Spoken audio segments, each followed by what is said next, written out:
Yeah, he's the chairman of the board, making moves that empower.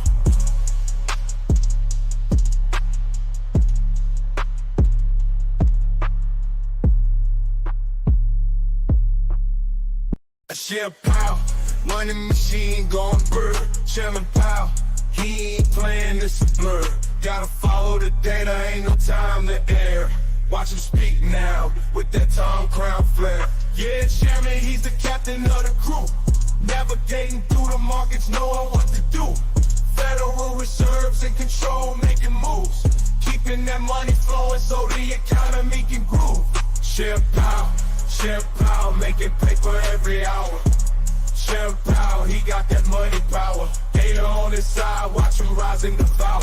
Yeah, he's the chairman of the board, making moves that empower.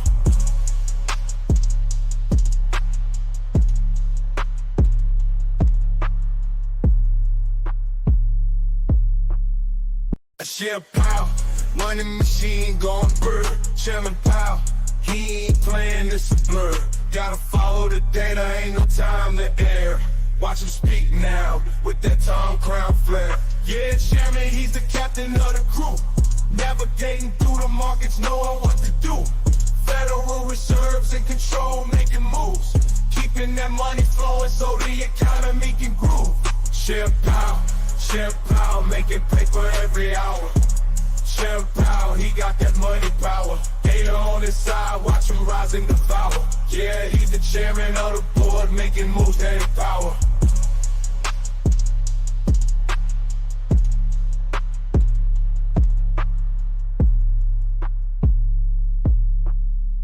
Jerome Powell, money machine going bird. Jerome Powell, he ain't playing, this is murder. Gotta follow the data, ain't no time to err. Watch him speak now, with that Tom Crown flair. Yeah, chairman, he's the captain of the crew. Navigating through the markets, knowing what to do. Federal Reserve's in control, making moves. Keeping that money flowing so the economy can groove. Jerome Powell, making paper every hour. Jerome Powell, he got that money power. Hater on his side, watch him rise and devour. Yeah, he's the chairman of the board, making moves that empower.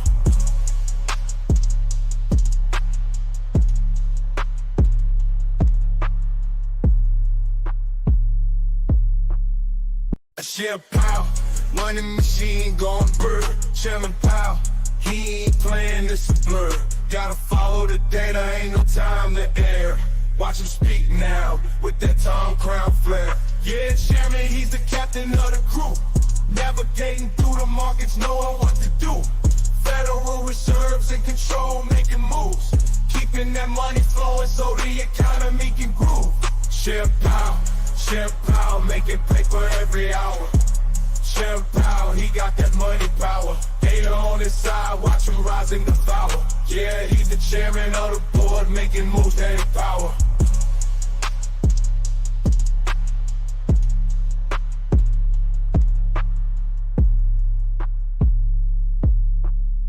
Jerome Powell, money machine going bird. Jerome Powell, he ain't playing, this is murder. Gotta follow the data, ain't no time to err. Watch him speak now, with that Tom Crown flair.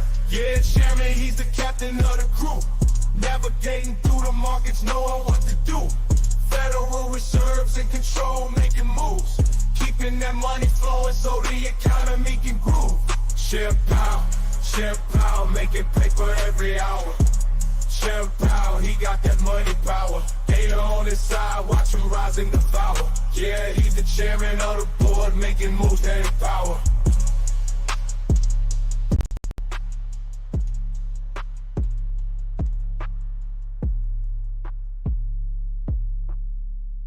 Jerome Powell, money machine going bird. Jerome Powell, he ain't playing, this is murder.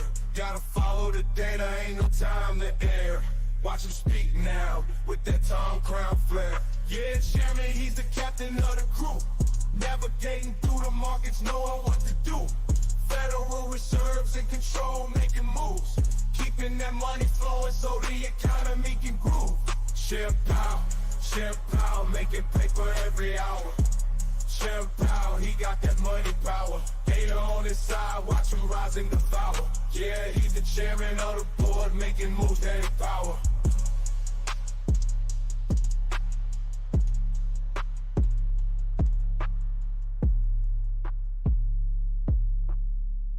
Share Powell, money machine going bird. Chairman Powell, he ain't playing, this a blur.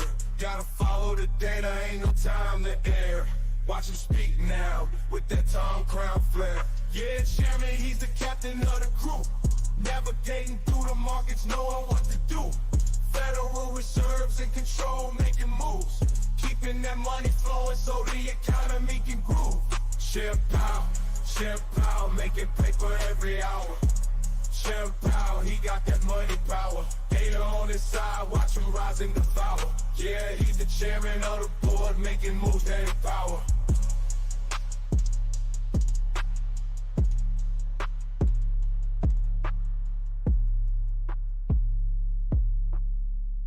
Share Powell, money machine going bird. Chairman Powell, he ain't playing, this a blur.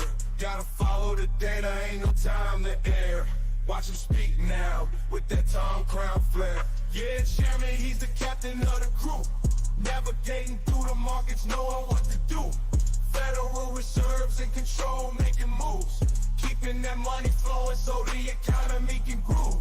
Share Powell, making paper every hour.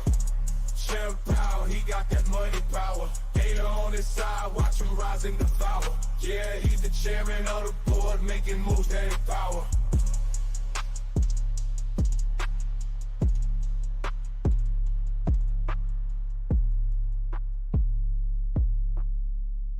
Share Powell, money machine going bird. Chairman Powell, he ain't playing, this a blur. Gotta follow the data, ain't no time to err. Watch him speak now, with that Tom Crown flair. Yeah, chairman, he's the captain of the crew. Navigating through the markets, knowing what to do. Federal Reserve's in control, making moves. Keeping that money flowing so the economy can groove. Share Powell, making paper every hour. Jerome Powell, he got that money power. Data on his side, watch him rising the power. Yeah, he's the chairman of the board, making moves that empower.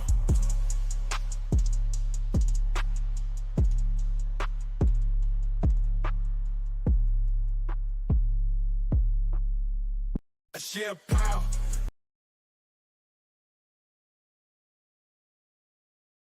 Chair Powell. That's right, guys. Welcome to an early edition of Chair Powell, joining us for the semi-annual monetary report. A little summary of this report. Give me a second, guys. You know it's early for me. We're not usually up this early, but I appreciate you guys tuning in, by the way. So ChatGPT says the Federal Reserve Chair, Jerome Powell, delivers remarks during his semi-annual testimony to Congress today, June the 24th. Specifically, this is before the House Financial Services Committee. I believe that's part of the House, right? The U.S. House. His comments will be focused on the Federal Reserve's monetary policy and economic outlook, addressing key issues such as inflation, tariffs, and interest rates. Basically, we've covered these before. It's a good time. The majority of it is going to be, well, either side of the aisle, trying to get him to basically point the finger at the other guy and say the left is bad or the right is bad. He'll usually drive it right down the middle. These are biannual meeting, and then all of his other keynote speaking, which is usually just nothing burgers. So we actually could get spice here today. It's not guaranteed. It is not an FOMC, so we're not going to get an interest rate cut, but we could hear some alluding. We could hear some forecasting, some foreshadowing into what is going to happen. Remember, in the FOMC just a few days ago, we saw an updated dot plot, which indicated 2 cuts were coming this year.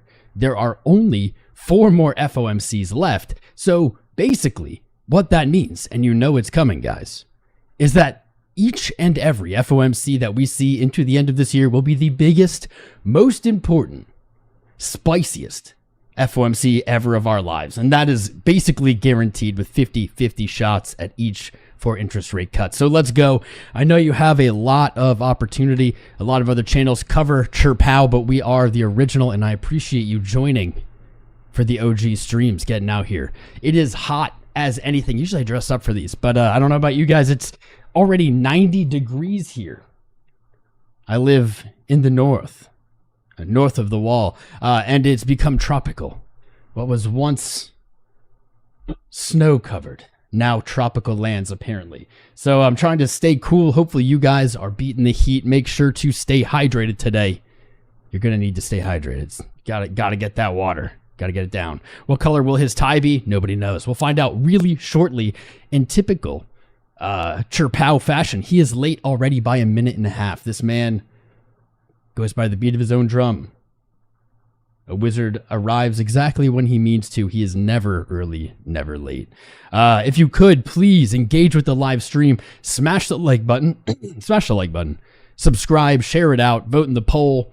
Put a message in the live chat. Anything to show YouTube you're having a good time. Click those placebo buttons in the bottom right.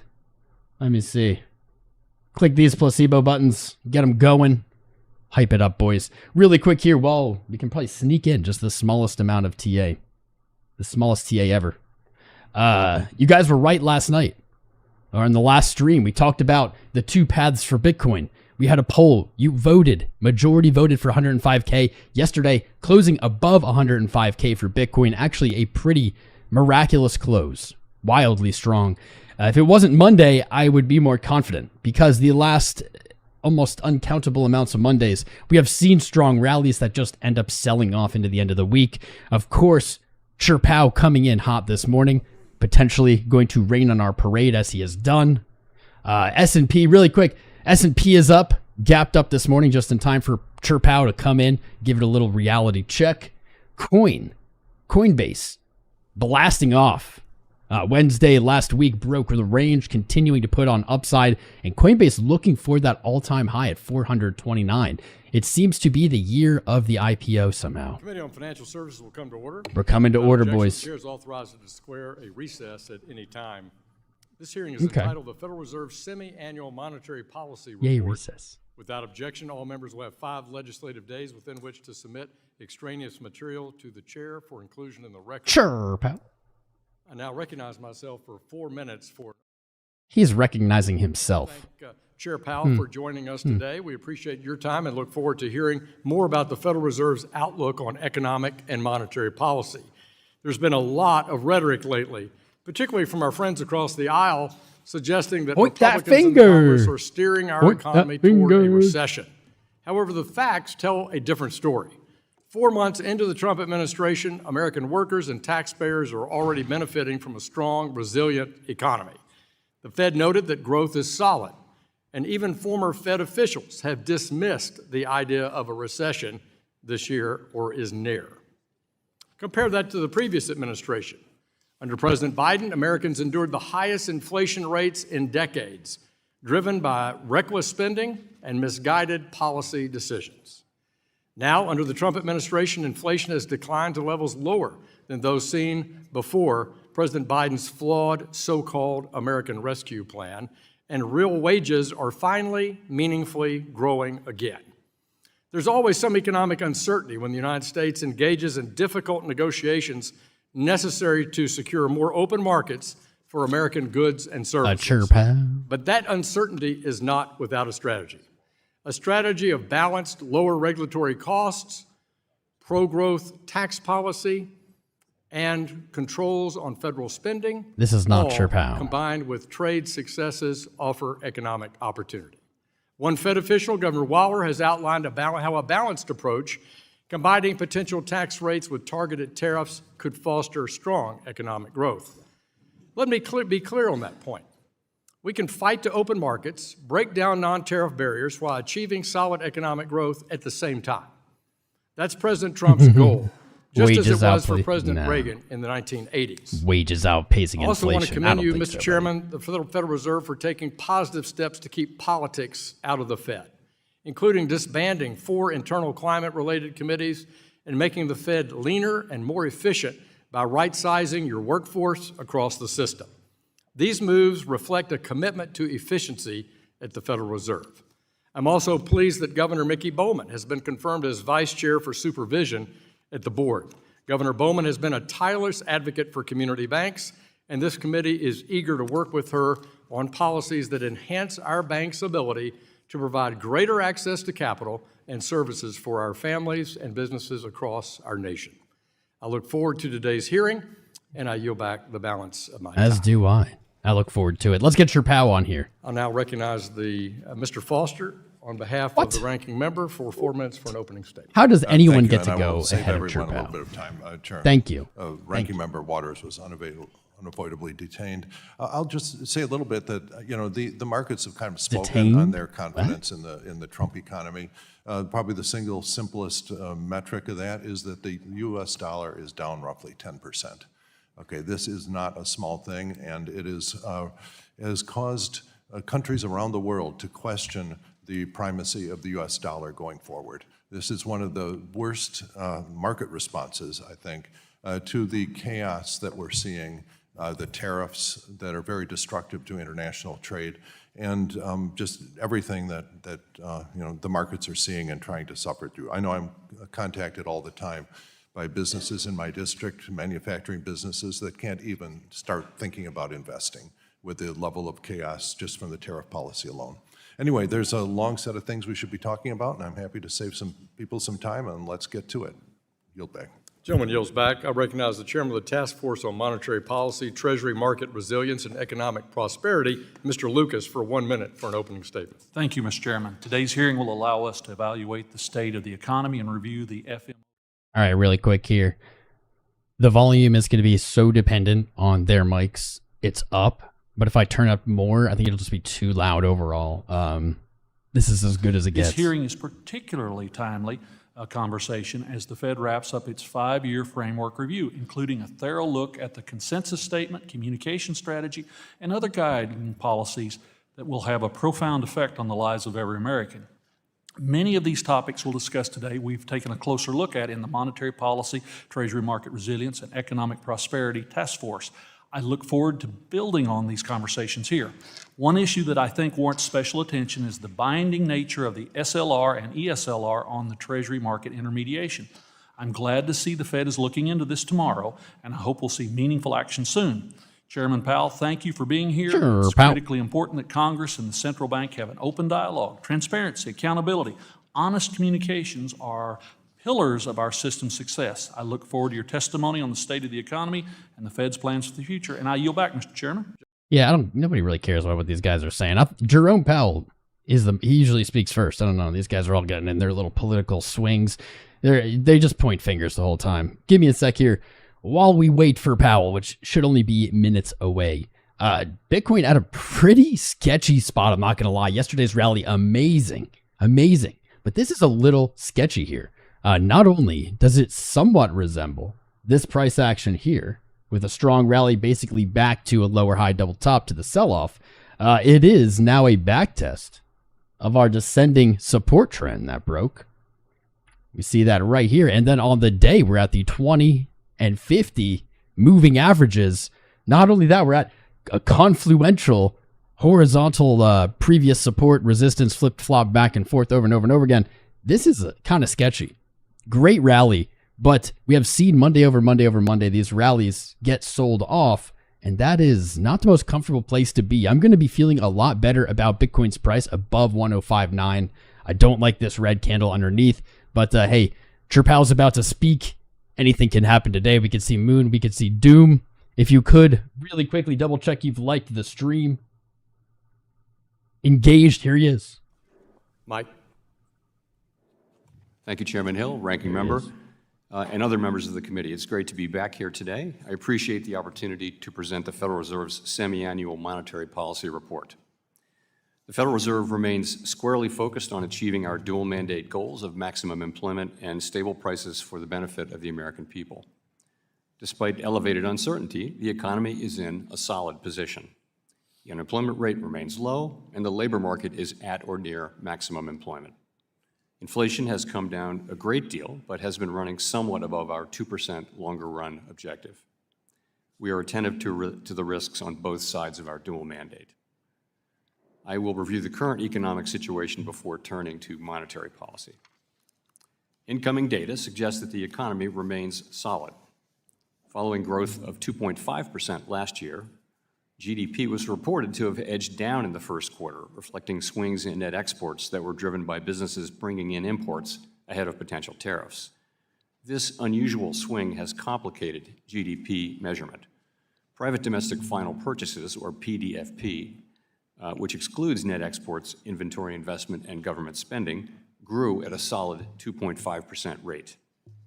Within PDFP, growth of consumer spending moderated, while investment in equipment and intangibles rebounded from weakness in the fourth quarter. Surveys of households and businesses, however, report a decline in sentiment in recent months and elevated uncertainty about the economic outlook, largely reflecting trade policy concerns. It remains to be seen how these developments might affect future spending and investment. In the labor market, conditions have remained solid. Payroll job gains averaged a moderate 224,000 per month in the first 5 months of the year. The unemployment rate at 4.2% in May remains low and has stayed in a narrow range for the past year. Wage growth has continued to moderate while still outpacing inflation. Overall, a wide set of indicators suggests that conditions in the labor market are broadly in balance and consistent with maximum employment. The labor market is not a source of significant inflationary pressures. The strong labor market conditions in recent years have helped narrow long-standing disparities in employment and earnings across demographic groups. Inflation has eased significantly from its highs in mid-2022, but remains somewhat elevated relative to our 2% longer-run goal. Estimates based on the Consumer Price Index and other data indicate that total personal consumption expenditures, or PCE prices, rose 2.3% over the 12 months ending in May, and that, excluding the volatile food and energy categories, core PCE prices rose 2.6%. Near-term measures of inflation expectations have moved up over recent months, as reflected in both market and survey-based measures. Respondents to surveys of consumers, businesses, and professional forecasters point to tariffs as the driving factor. Beyond the next year or so, however, most measures of longer-term expectations remain consistent with our 2% inflation goal. Our monetary policy actions are guided by our dual mandate to promote maximum employment and stable prices for the American people. With the labor market at or near maximum employment and inflation remaining somewhat elevated, the Federal Open Market Committee has maintained the target range for the federal funds rate at 4.25% to 4.5% since the beginning of the year. We've also continued to reduce our holdings of Treasury and agency mortgage-backed securities, and beginning in April, further slowed the pace of this decline to facilitate a smooth transition to ample reserve balances. We will continue to determine the appropriate stance of monetary policy based on the incoming data, the evolving outlook, and the balance of risks. Policy changes continue to evolve, and their effects on the economy remain uncertain. The effects of tariffs will depend, among other things, on their ultimate level.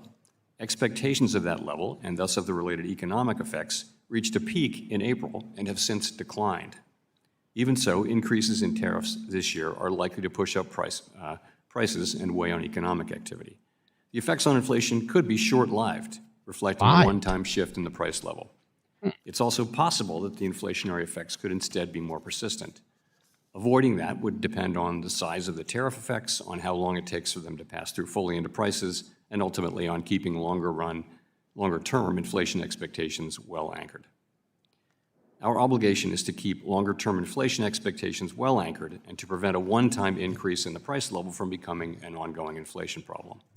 As we act to meet that obligation, we will balance our maximum employment and price stability mandates, keeping in mind that without price stability, we cannot achieve the long periods of strong labor market conditions that benefit all Americans. For the time being, we are well positioned to wait to learn more about the likely course of the economy before considering any adjustments to our policy stance. To conclude, we understand that our actions affect communities, families, and businesses across the country. Everything we do is in service to our public mission. We at the Fed will do everything we can to achieve our maximum employment and price stability goals. Thank you. I look forward to your questions. That's two Thank you, meetings Mr. Chairman. in a We'll row. now turn to member questions. I reckon. They're going to turn it to questions now. This is actually the exciting, interesting part where we could get some spice. Something odd here, guys. You're pointing out, I agree. He is looking aged here for sure. I mean, he's getting older, but it's odd because it's in the morning. But really quick, this is two meetings in a row at the FOMC and now at the monetary report here, where he said lived instead of lived, which is just an odd error. I don't know if it's an accent. I don't believe so. Kind of weird. What, you guys catch that? Say no. And you note that the labor market continues strong, the economy's at a standard pace, and you also referenced in your testimony that that first quarter GDP initial react was also from front-end loading, as you noted, imports to try to avoid tariff impacts. Also, I looked at the Atlanta Fed GDP Now model, which forecasts GDP growth for the second quarter of this year at nearly 4%, with core GDP forecast at 2%. Does that Atlanta model suggest a recession to you? No, I would say it doesn't. So in looking at your remarks about tariffs today and then the ones that you made during March and April, I was looking back at a Fed study that noted that up until March, tariffs have already been partially passed through in consumer prices, leading to a contribution of merely 0.1 percentage point increase in core PCE prices. And a Harvard study last week showed that prices have only modestly adjusted since the announcement of tariffs. Finally, the longer-term inflation expectations remain consistent with the 2% goal. Governor Waller laid out a pathway that allows for rate cuts provided that average effective tariff rates remain close to 10%, or I assume he means 10% or lower. The labor market remains solid, prices continue to disinflate. So given that data I've outlined, I'm sure data that you're very familiar with, for the economy to avoid persistent inflation, do you concur with Governor Waller that there is a pathway for good news as it relates to the regulatory policies, the tax policies that I've discussed, in a world with lower tariff rates? So first, I wouldn't comment on any other FOMC members' comments one way or the other, but I will say this. I think many paths are possible here, and certainly the one you mentioned is a possible one. We could see inflation come in not as strong as we expect, and if that were the case, that would tend to suggest cutting sooner. We could see the labor market weakening, and that would also suggest cutting sooner. On the other hand, if we see inflation coming in higher, or if the labor market were to remain strong, then we would probably be moving later. So I think a range of possible paths are possible, and certainly the one you mentioned is one. Possible paths are possible. In February of 2021, you told us in this committee that you would stay in your lane and not comment on President Biden's proposal for the American Rescue Plan or sharply increasing federal spending. And you said it was an issue, but that you would stay in your lane and not comment on it. But here in this year, you have commented on this idea of tariffs being set by the executive branch. So are tariffs in your lane, but a huge fiscal spending by the Biden administration not in your lane? Explain to the committee why you chose to be silent in February of 21, but outspoken this spring. Well-worded argument. We haven't commented, and it would be inappropriate for us to comment on the policy of tariffs. We don't have a view. It's not our job. True. And we just wouldn't do that. And just as we wouldn't comment on the reconciliation package that you're working on right now. We're not commenting on tariffs. What our job is inflation, keeping inflation under control, and also keeping maximum employment. And when policies have what appear to be short and medium-term implications, meaningful implications for that, then they kind of, not the policies themselves, but the inflation becomes our job. Yeah.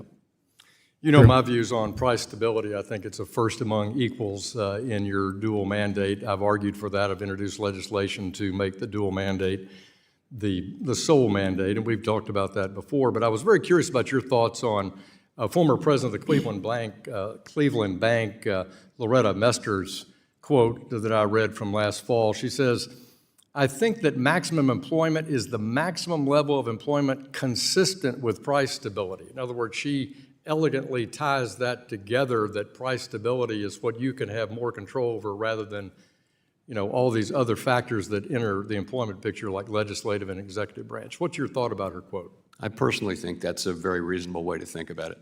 Thank you very much. I yield back. The gentleman from New York is recognized for 5 minutes. Thank you, Mr. Chairman. Good morning, Mr. Chair, Chair Powell, and thank Chair you for Powell, being drink. here.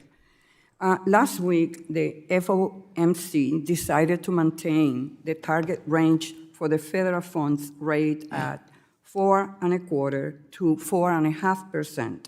While I was not surprised by the decision to hold rates steady, I was surprised by the committee's revised forecast since March, which represented a decrease of 0.3 percentage points for GDP, a similar increase for core PCE, and an uptick in the unemployment rate to 4.5%. Can you explain the incoming data that the committee has seen since March We'll have to that caused it to make these adjustments? we'll have to check the data, unfortunately, on that one. First of all, these are individual, this is not a committee forecast. These are just individuals submitting their own personal, forecasts, and we don't bless those as a committee. But I think people are looking at the incoming data and having a range of different judgments. If you look at the range, if you look at the central tendency, you'll see that it covers quite a wide range. Those are the medians that you're talking about. I think so. Inflation is projected to have moved up because of what we've seen, particularly from tariffs. And I think if you look at other outside forecasters, you'll see very much the same thing. And what data are you looking for? We're looking at We the look data. at the incoming data. We look at the on, incoming data, not the outgoing data. We look at our own forecast, and we ask ourselves what's likely to happen. Monetary policy has to be forward-looking. A forecast is a prediction of what's going to happen in the future. Thank you. In its statement, the committee announced that it will continue to monitor the implications of incoming data and adjust the stand of monetary policy as appropriate. Some analysts predict 2 rate cuts by the end of the year are still on the table. Is this a fair and accurate assumption? And what incoming data will the committee need to see to consider these cuts? So what will actually happen with rates is going to depend on the path of the economy, and that's highly uncertain. So I would just say what that means at this moment in time is that a significant majority of the committee, but also there's a pretty significant minority that doesn't agree, but a significant majority feels it will be appropriate to reduce rates later this year. And what that means is that each of those persons who wrote down a cut in rates later this year, they think that there's some state of the world where inflation doesn't prove to be as high, or the labor market weakens, or some combination of those two things, that it will turn out to be more likely than not appropriate to reduce policy rates, subject to great uncertainty. I mean, we will, the story has been evolving, and our thinking has been adapting, and that will continue. Thank you. Chair Powell, Chair although Powell. a ceasefire has been Oh, God. You're tentatively asking him about reached in the Middle East, Iran? the situation still has the potential to open global and energy markets, especially if the ceasefire is broken, while at this point Iran is seen as unlikely to close the Strait of Hormuz. That decision could change. How is the Fed assessing the current situation and incorporating those assessments as it considers future adjustment to economic projections and its stand on monetary policy? So I think it's too early to know what any economic implications might be, and I would not want to speculate. Like everyone else, we are, of course, watching the situation. Thank you. And Chair Powell, after reviewing the economic data following the meeting last week, it seems to me that the committee is indicating that we could be headed for a situation where inflation accelerates while unemployment rises and growth becomes more sluggish. In this scenario, this will put the Fed's dual mandate of maximum employment and price stability in tension with one another.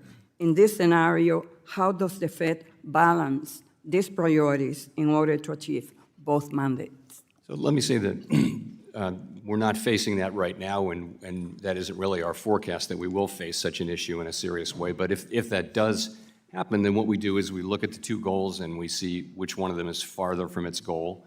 2 variables, is maximum employment or price stability farther from its goal, and we prefer the one that's farther than its goal. And then we also ask ourselves, how quickly will they return to goal? it's a very difficult situation for any central bank. And, I would say, again, we're not in that situation right now. Thank you, Mr. Chairman. Yield back. The gentleman's time has expired. The Vice Chairman of the full committee, Mr. 𝐒𝐳 of Michigan, is recognized for 5 minutes. Thank you, Chair Hill and Chair Powell. Good to see Chair you again. Hill, Chair Powell. I got a lot to cover, so we're going Chair to try Hill. and keep this concise.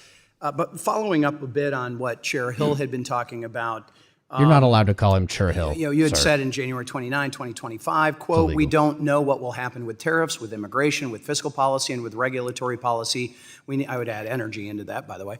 "We need to let those policies be articulated before we can even begin to make a plausible assessment of what their implications for the economy will be. This is no different than any set of policy changes at the beginning of the administration." However, December 18 of 2024 at the FOMC press conference, you noted, and I'm paraphrasing, that some Federal Reserve officials began to incorporate preliminary conditional estimates of how fiscal policies might impact the economy into their forecasts.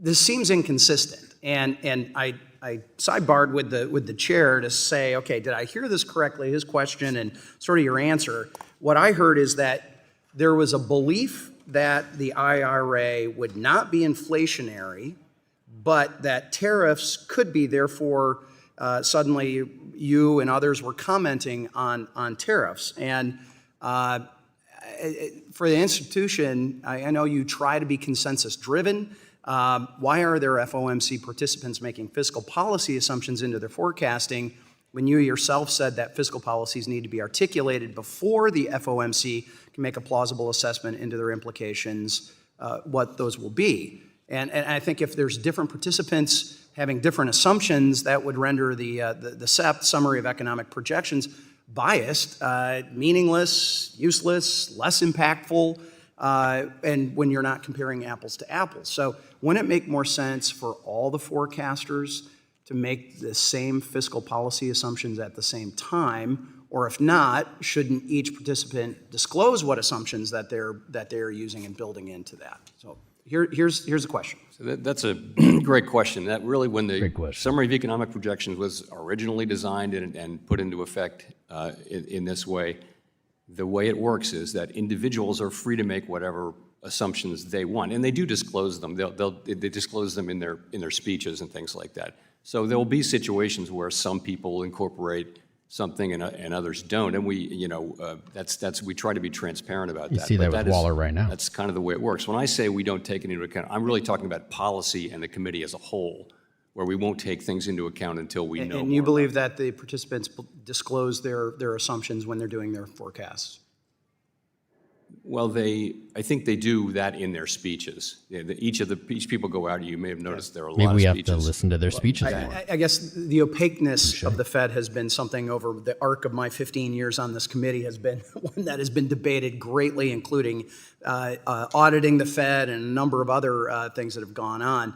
I've got here a brief moment. I do feel like I need to touch on interest rates. Not to be a shock, you asked how the family business was doing back in Michigan. Families involved in sand and gravel and aggregates and construction and things like that. It's been strong. We need more labor. We need a few other things on that, what's happening. But I think there's no recession. That's been established.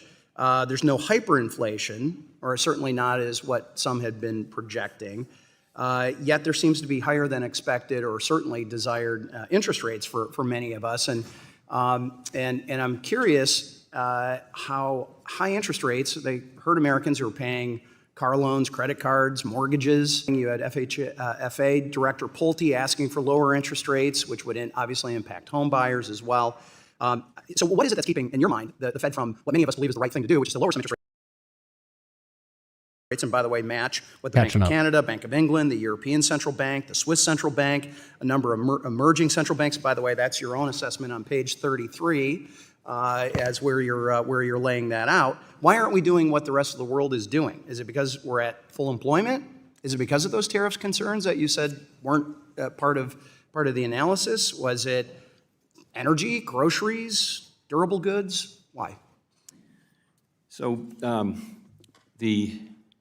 you're right that if you just look in the rearview mirror and look at the existing data that we've seen, you can make a good argument that would call for us to be at a neutral level, which would be a couple of cuts or maybe more kind of thing.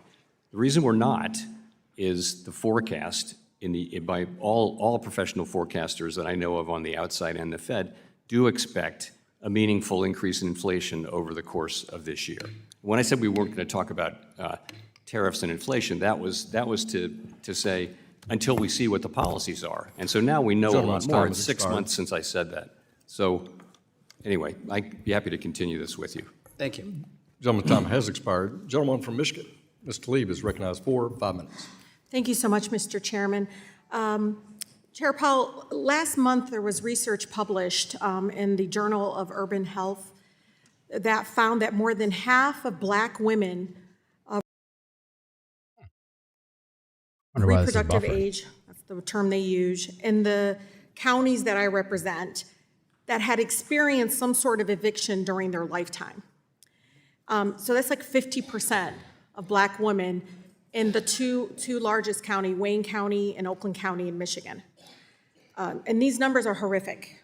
As you know, were you aware of that? No, I was not. And evictions are often very traumatic experience, but also it creates a cycle of poverty, but also this instability for many families. But especially when it comes to a lot of our Black neighbors, the access to equity, the access to housing is diminished even more. In Michigan, we lost more Black home ownership than any other state in the country during the last recession. So we know the housing crisis, I believe, is structural, and some may say it's a policy choice. While there are many factors at play, and you know this, Chairman, high mortgage rates, the finance rates and so forth, that drag the supply of new housing. But last month, new housing hit a 5-year low. Are you familiar with that? I'm not sure exactly what statistic you were New referring to. housing. Okay, I don't know. There was all this articles about the housing market and the impact of tariffs and so forth, and they said, again, it hit a 5-year low. And again, I'm getting this from a source. But this sets the market up for higher inflation and more burdensome housing costs to years to come. So Chairman Powell, I'm looking at this monetary whatever policy framework that you guys have put together.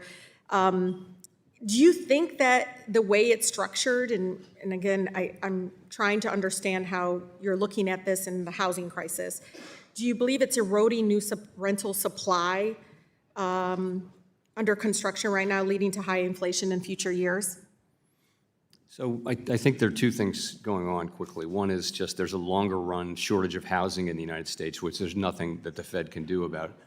That's not Will not the something Fed we can build affect. There's also, houses? if I may say, in the short run, rates are high, and that's going to weigh on housing activity. But the best thing we can do for the housing market, the absolute best thing, is to restore price stability so that rates come down and so that rates can be at a level that people can afford. But don't you think that the restrictive monetary policy the framework you all put together undermines long-term price stability right now by reducing the supply? No, I mean, I think it you're restores reducing price houses, stability. no. The point of higher rates is to, and So it you don't think does the affect. higher rates is impacting future supply of housing? So I think Supply what that is does gonna is, change I how think many houses we have. interest-sensitive sectors like housing are very much directly affected when we cut rates or when we raise rates. That's right. But that's part of the mechanism for restoring general price stability. So keeping the high interest rates does not impact future supply of housing?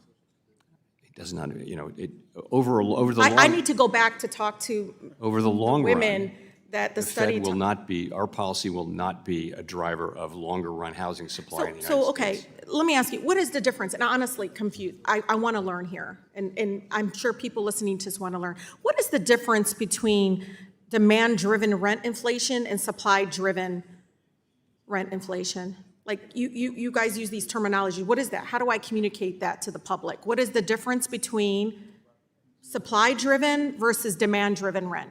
Those are not terms that we use particularly often. What's but supply-driven formula? that would mean that there's not enough supply to meet demand. But at the same time, it also means there's more demand than there is supply. So are you guys ignoring that?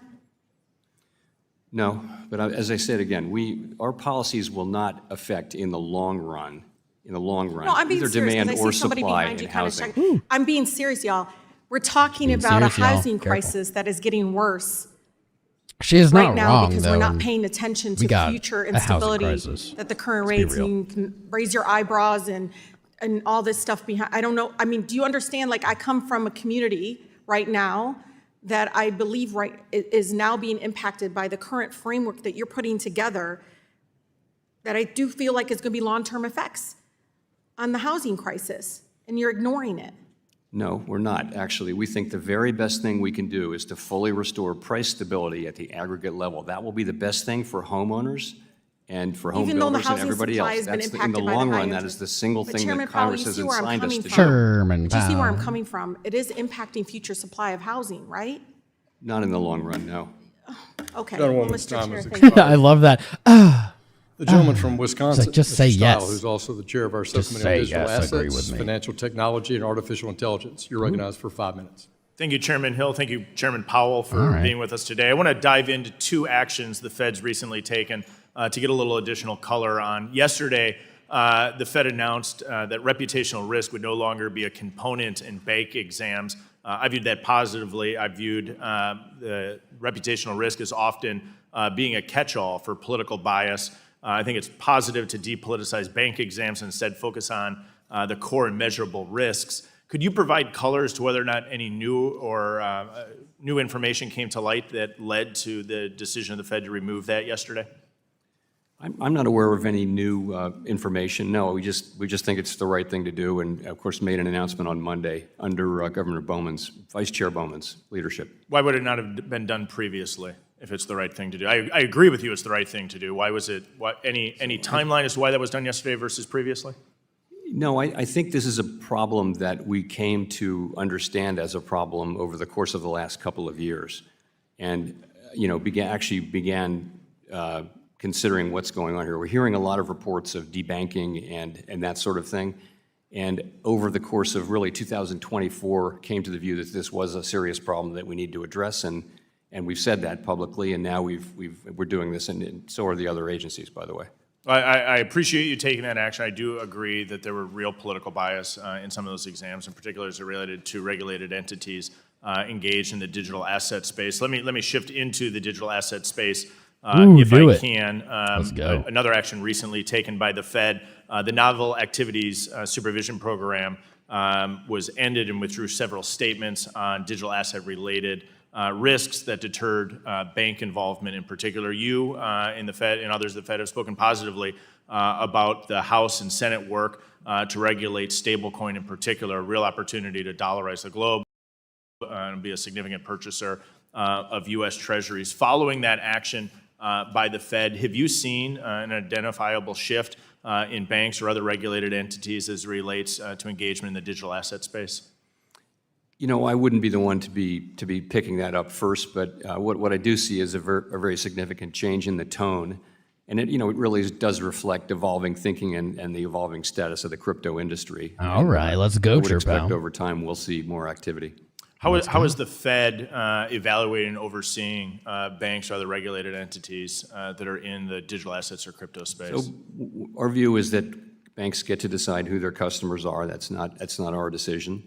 And so banks are free to provide banking services to the crypto industry, to crypto companies, and banks are also free to conduct crypto activities as long as they do so in a way that is protective of safety and soundness.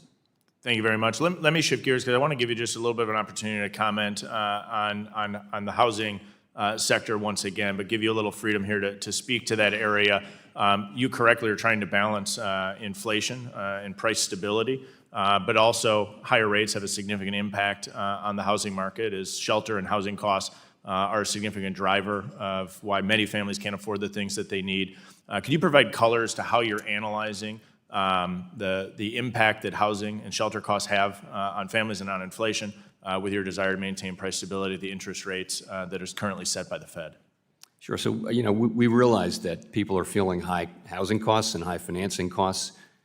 In terms of inflation, we look at something called owner's equivalent rent and rentals, and that's meant to capture both rented housing and owned housing.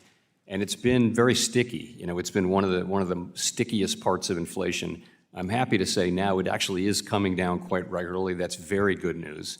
That's been the part, really it's been the service inflation that's been stickier than other parts of inflation. So that's good news for people, I think, and it is showing through into measured inflation now. Again, in the long run, the best thing we can do is restore price stability and let the market work. Even then, though, we're still going to have a housing shortage. What data do you think is leading to the reduction in the rent equivalent?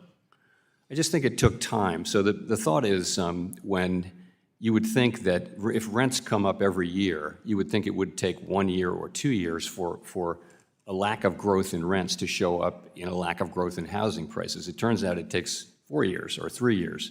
If you're an existing tenant, it's a complicated thought, but if you're an existing tenant, you don't actually catch up the way you would if new tenants came in.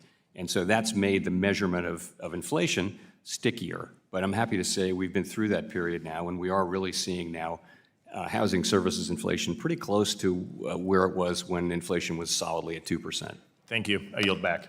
Gentleman yields back. Gentleman from California, Mr. Liccardo, is recognized for 5 minutes. Thank you, Mr. Chair. Mr. Chairman, thank you for your testimony today. I appreciate that your dual mandate is full employment and price stability, and I appreciate your efforts on behalf of our country to achieve those. My understanding is that critical data is collected by the Bureau of Labor Statistics to help formulate the indicators that you rely on, that we rely on to understand unemployment rates, CPI, and other inflation indicators. We are certainly hearing a lot about the impacts of DOGE on our workforce, and specifically about the elimination of many of those positions in BLS. And now we have a proposal in front of Congress to cut $56 million from that agency. Are you concerned about the ability of your team to get accurate data and about the ability to have reliable God forbid if the Fed gets any worse data, God forbid. I wouldn't say that I'm concerned about the data today, although clearly there has been a very mild degradation of the scope of the surveys and things like that. But I would say the direction of travel is something I'm concerned about, and that is measuring the U.S. economy carefully and well is a project that's been going on, and we're getting better at it for 100 years and more. And it's really important, not just for the Fed, but for Congress and for businesses, frankly, to know what really is going on in the economy. What's happening? Is growth high? Is it low?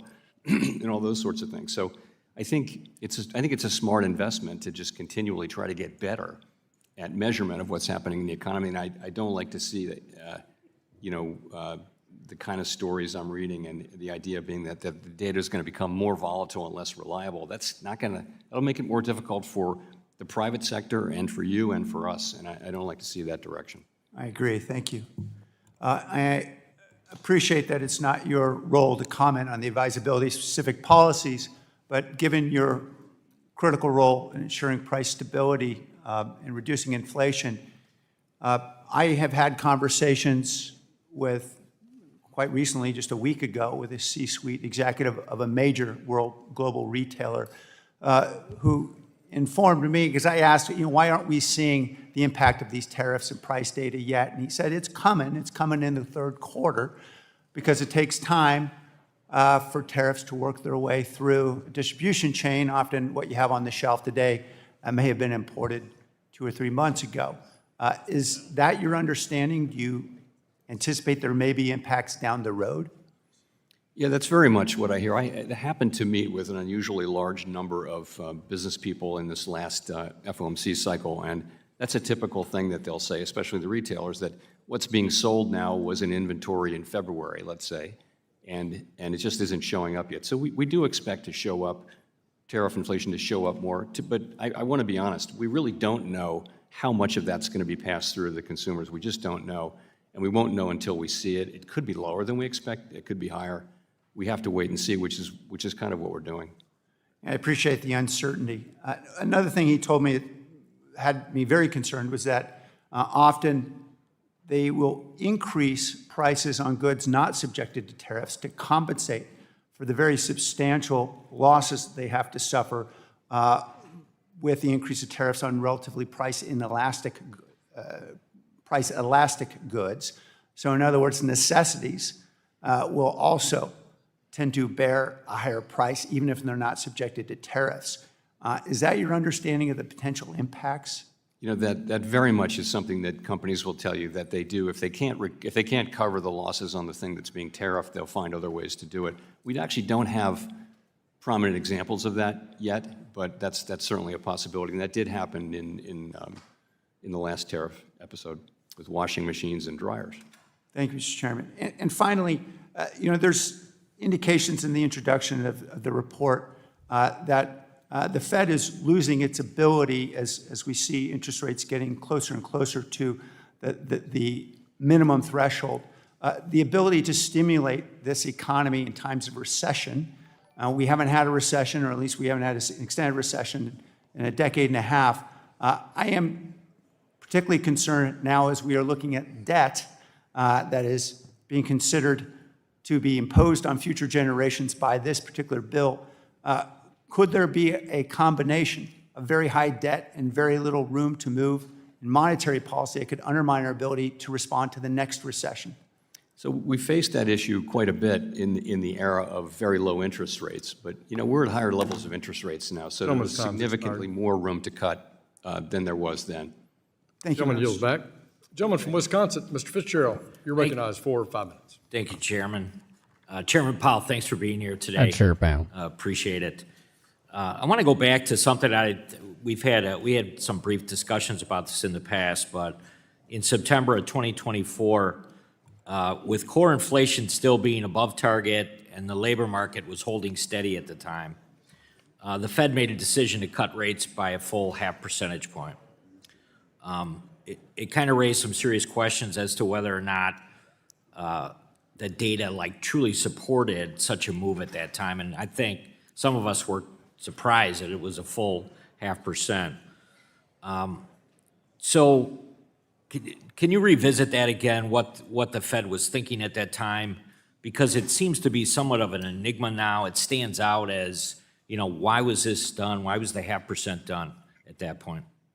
I'd be glad to. So first of all, actually the inflation and employment readings were very similar then to what they are now. They weren't terribly different, a tenth or two. Right. But the difference then was, you mentioned that the labor market was stable. It wasn't. The unemployment rate had actually gone up almost a full percentage point. I was very clear about this. We were very clear about it in real time too. The concern at that time was that there really hasn't been an experience, or hadn't been an experience in the modern era, in which the unemployment rate has gone up close to 1% that hasn't been followed by much higher levels of unemployment and a recession. So we were looking at that and saying, and remember, at that point, at the point we're talking about, the federal funds rate was 5.3%, so definitely a very restrictive level. We were the last of the big central banks to cut. So we wanted to make a statement that we were supportive of the labor market and not just inflation. We've been focusing on inflation. I was quite clear about this. So that it was all about the labor market. Inflation was the same, and unemployment was roughly the same, but it was the rate of change with the unemployment rate that raised a lot of concerns. And remember, we were being criticized for being late to cut. So we could have done 25. If we'd done 25 in July, we were criticized for not cutting in July. Instead, we cut 50 in September, and it seemed like the right thing to do. You know, and at the end of the day, we do what we think is the right thing when we think it's the right thing to do. We don't take into consideration political factors. If we start doing that, I don't know where that stops. Once you start considering elections and stuff like that, where does it stop? You know, so no, I didn't want to insinuate that it had anything to do with the election itself, but there just seems to be some very similar numbers right now. And I'm wondering, and I don't bring this up because I want to kind of make a point about did the Fed do the right thing or not. I bring it up because it seems like everything's in place right now to kind of do the same thing, make the same move. I know this morning already, you've talked a little bit about where you were on inflation right now and kind of what you're watching, but is there any lesson there? I mean, are we in a position where it would be appropriate to do something as big as a 0.5% cut again? Well, look, as I said earlier, if you just look at the basic data and don't look at the forecast, you would say that we would have continued cutting. The difference, of course, is at this time, all forecasters are expecting pretty soon that some significant inflation will show up from tariffs. Now, and we can't just ignore that, but we're just saying, let's wait and see more. That's all we're doing. And if you will have noticed, a substantial majority of the committee has written down rate cuts in the remaining 4 meetings this year. 2 more rate it's cuts, just a 4 question more of meetings. being prudent Do the and math. careful. But at They're a time coming. when the labor market is still strong, we don't see weakness in the labor market. If we did, that would change things. We're going to continue to adapt as the data adapt. But that is the difference between then and now. Then, inflation was forecasted to continue to come down. Here, it's forecasted to go up by all forecasters. So, and again, we're not overreacting to that. We're just saying, hey, as long as the economy's strong, we can take a little bit of a pause here. And that's what we're doing. And again, continue to adapt as the data comes in. If we see data that suggests that inflation's not going to produce big increases, that would matter. And if we saw the labor market weakening, that would matter too. But we don't see those things.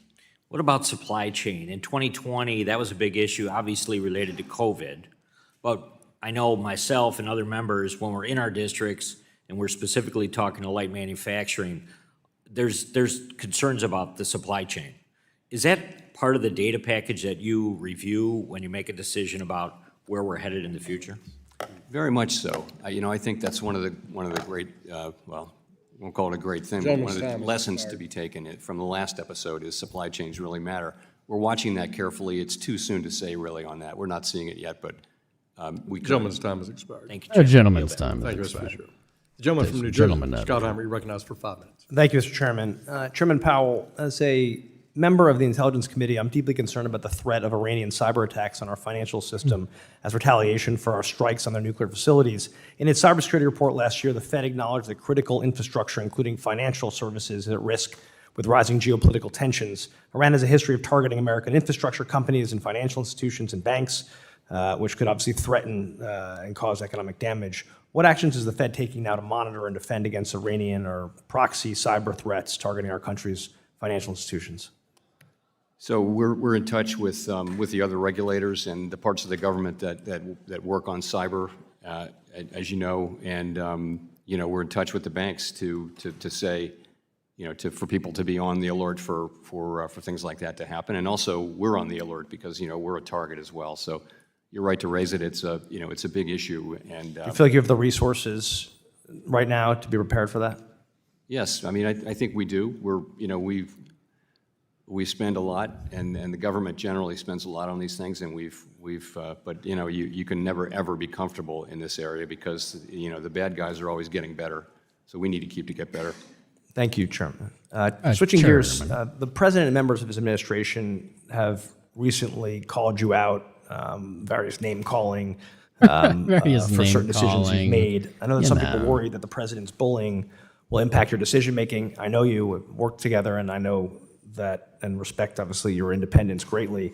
Anything you want to add and give you a chance to reiterate your independence to the American people? Yeah, I would just say we're focused on one thing, and that is we want to deliver a good economy for the benefit of the American people. That's it. And anything else is kind of a distraction. I don't mean to refer to any particular thing, but we stay focused on that task all the time. We always do what we think is the right thing to do. And, we live with the consequences. And I don't know how else to do the job. Right, so the name calling and the Mr. Too Late and all that stuff, the American people shouldn't worry about that. You're focused on being independent. That's what I care about. I care about doing the job for the American people. The things we do matter a lot for people's lives, and that really concentrates the mind. You want to just stay focused on that task. As long as you're sitting in these chairs that we occupy, focus on that task, do what you think is the right thing, and take the consequences. Wouldn't it be amazing if more people in government, even though Chappelle's not in government, had that same mindset of just delivering goodness for people? For settlement. Recently, this committee passed the Stablecoin Act and the Senate passed the Genius Act, both aiming to establish clear regulatory frameworks for fully reserved dollar-backed payment stablecoins. Given their design to maintain a stable value and be redeemable for U.S. dollars, should the SEC or other regulators explore treating these stablecoins as cash equivalents for accounting or financial reporting purposes? So let me say, I think it's a great thing that bills are moving. We need a stablecoin framework on you. I don't have a view for you. I can come back to you on that. I'd be grateful. Thank you. High rates have also caused, as we've discussed, the cost of paying off our nation's debt to skyrocket. The CBO estimates that interest payments will cost the U.S. $1 trillion in fiscal year 2026 and continue to rise to almost $1.8 trillion by FY 2035. How do you see us continuing to be able to afford to pay off our debt at this rate? And as the U.S. continues to borrow, how does that impact your decision to keep or cut rates? Obviously, foreign countries like Japan, who are significant buyers of our bonds, have started decreasing their purchases significantly. Other internal pressures worldwide are having that impact. Are you worried about this global issue? Fiscal policy and it really is not our job, and it's not something we take into consideration in making monetary policy. That's really elected people's jobs. And I would add that, for some time now, the U.S. federal fiscal policy has been on an unsustainable path, and I'll limit myself to that. Last question. Last week, you chose to keep rates steady, and families in our state, as you'll hear from a lot of people today, are really struggling with the higher cost of borrowing and putting off bigger purchases on things like cars and homes. As a result, their wallets being crushed by these price hikes and obviously the president's tariffs. What do you have to say to Jersey families who are struggling with higher costs, and how you look at how they should forecast themselves for their own families? We're committed to returning inflation sustainably to 2% and keeping it there in the long run. And what we're doing now is we had cut rates by 100 basis points, so they've come down quite a bit. And when the time is right, I expect that will continue, and that will depend on economic factors, in the coming months for starters. Thank you. I yield back. Thank you, sir. Gentleman yields back. Gentleman from Nebraska, the chair of our Housing and Insurance Subcommittee, Mr. Flood, you're recognized 4 or 5 minutes. Thank you, Mr. Chairman. Chairman Powell, later this week, the banking agencies will be proposing changes to the supplementary leverage ratio, which we think are long overdue, considering the Fed in 2021 indicated that they would soon put out proposals for reform to the SLR and never actually did.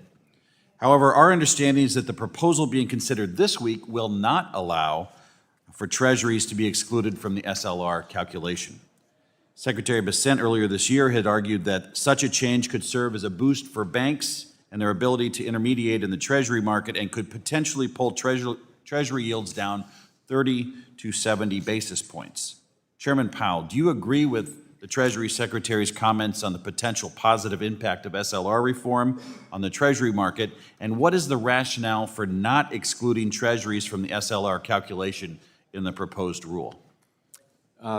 So I agree that when the leverage ratio is binding, it discourages banks from undertaking low-margin, fairly safe activities, such as mediation in the treasury markets.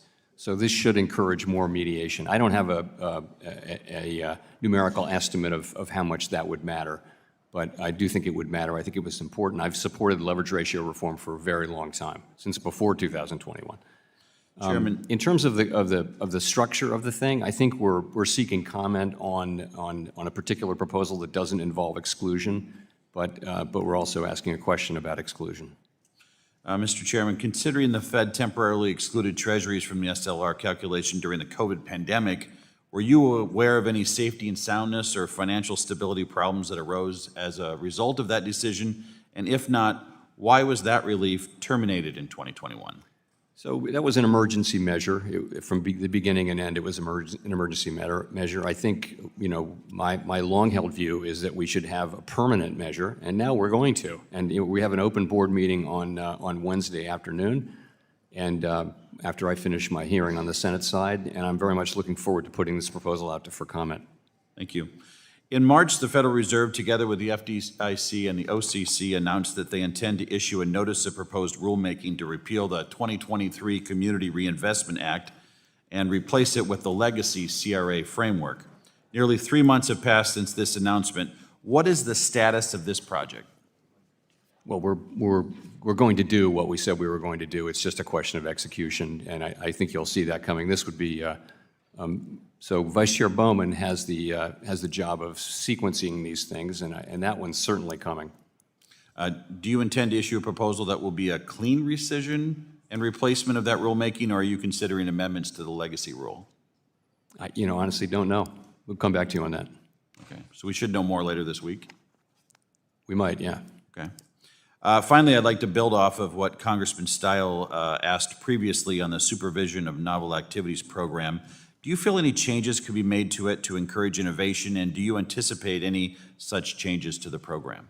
I do, and I also think Governor Bowman, now Vice Chair Bowman, is someone who is actually deeply knowledgeable and experienced in supervision, and that hasn't really been the model. We've more had people who are experts on regulation. I think she brings a particular ability to move supervision in a healthy direction while also preserving safety and soundness, and that's what you mentioned is one of the dimensions in which I think that will be true. Thank you for your testimony today. I appreciate your service to the country, and with that, I yield back, Mr. Chairman. Thank you. Gentleman yields back. The chair recognizes the ranking member of our full committee, Mrs. Waters, for 5 minutes. I thought she wasn't there. Thank you very much, Mr. Said Chairman. she was like detained Chair or something Powell, weird. I appreciate that despite the repeated attacks by the president and his cabinet on you personally, that you stood your ground and you did not bow to pressure from Trump, especially given the current state of economic uncertainty due to his policies. Last week, the Fed held interest rates steady. Afterwards, you said that you and other experts continue to expect a meaningful amount of inflation due to Trump's tariffs. You said that it may take some time for the tariffs to work their way through the supply chain, but that you found, and I quote, many companies do expect to put some or all of the effect of tariffs through to the next person in the chain and ultimately to the consumer, quote, end quote. So while the president may try to claim other countries pay these tariffs, can you confirm that it is indeed consumers and businesses in the United States that will bear these costs? So it can be anybody from the exporter, the importer, the retailer, the manufacturer, or the consumer that winds up paying these tariffs. In the beginning, it will be the importer that pays the tariff, but ultimately it will be spread out among those 5, each of which will try very hard not to contribute, but in the end, the tariff will be paid. And you know, all of the data suggests that at least some of that will fall, not all of it, but at least some of it will fall on consumers. He's only 340 years old. You indicated it may it? take some time for tariffs to work their way through the supply chain. Would you elaborate on this, including when is it that we can see negative impacts to inflation from Trump's tariff policy? So, you know, the things that are being sold at retail now, they might have been put into inventory before the tariffs in February or March. So we think we should start to see this over the summer, you know, in the June numbers and in the July numbers. And if we don't, I think we're learning here. If we see less pass-through, there aren't historical experiences we can consult here, really. So it may turn out that the pass-through is less or more than we think. And I think we're going to be learning. You know, we'll get a number for June. You know, an inflation number for June. We'll learn something then. We'll get it for July as we go through the summer. We should start seeing this. And if we don't, I think we're perfectly open to the idea that the pass-through will be less than we think. And if so, that'll matter for our policy. Well, you know, I've been talking with a lot of my constituents about these tariffs. And the question that comes up is, now, is this going to only hurt maybe the big businesses? What about our small business people? What about the people that we buy goods and services from every day in our communities? Is this going to hurt big business as well as small business? Yes, I mean, I don't think it's. I think it will certainly. If you're a smaller company that maybe imports a single product, that's a common business model these days. Then you may if your product is tariffed, you may be the one that's affected significantly. Whereas bigger companies have more resources and a more diverse product line. Why do you think you can resist the president basically telling you what to do? What gives you that authority? I don't think about it that way at all. I think I have a job that I'm sworn to do, and all I think of is how much people rely on us to get it right. You know, it really matters that we get it right, and that concentrates one's mind, and so that's what we think about at the Fed. We think about what's the right thing. You know, I have all I want to do in what's left of my time at the Fed is have the economy be strong and have inflation be under control, have a solid labor market. I want to turn it over to my successor in that condition. Of course, that's what keeps me up at night, is to do that. And that's what I think about. That's the only thing I think about. So how are you protected? By law, by Constitution? Where does your authority come from? I think, I've covered all that. I do think we're fully protected, and again, I don't think about that anymore. What I think about is let's just do our jobs, and that's what we do. We don't talk about those issues at all, and all we do is do our jobs as best we can. And it's not an easy job, but it's one we've willingly taken on, and very important that we remain focused just on the job and not on other things. Thank you very much. I yield back. The gentlewoman yields back. The chair recognizes the gentleman from New York, our Vice Chair for Communications, Mr. Lawler. You're recognized for 5 minutes. Thank you, Mr. Chairman. Chairman Powell, as recently as yesterday, Fed Governor Bowman indicated that if inflation pressures remain contained, the Fed should consider lowering rates, and said she is open to a rate cut in July. Governor Waller said very much the same. Do you believe that we are in a position where we may be able to cut rates in July?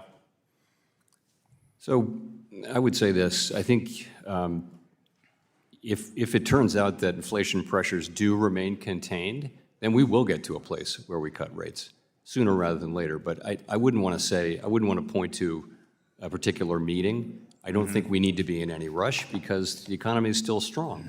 The labor market is strong. If we were to see the labor market, meaningfully weaken in a way that was concerning, that would matter for that decision. But if we see inflation, continuing not to move up, we hadn't expected inflation to move up much. We do expect it to move in the summer, and if we see it not happening, we'll learn from that.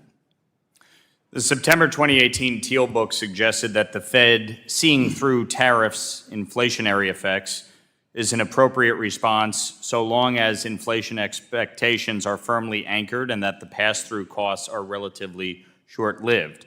Would you agree that this assessment from the Teal book still applies to today?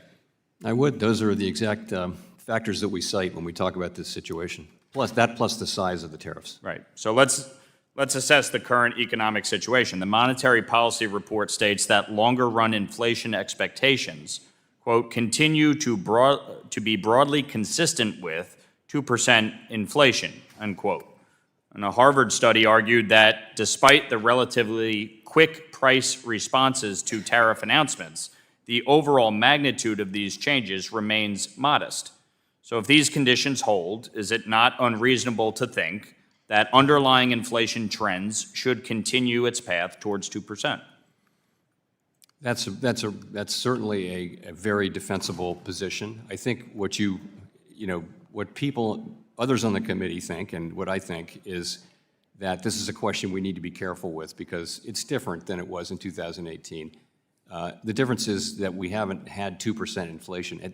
In 2018, we hadn't had an inflation as high as 2% for a decade anymore. Right. This is a different situation. We haven't fully restored price stability, and another shock.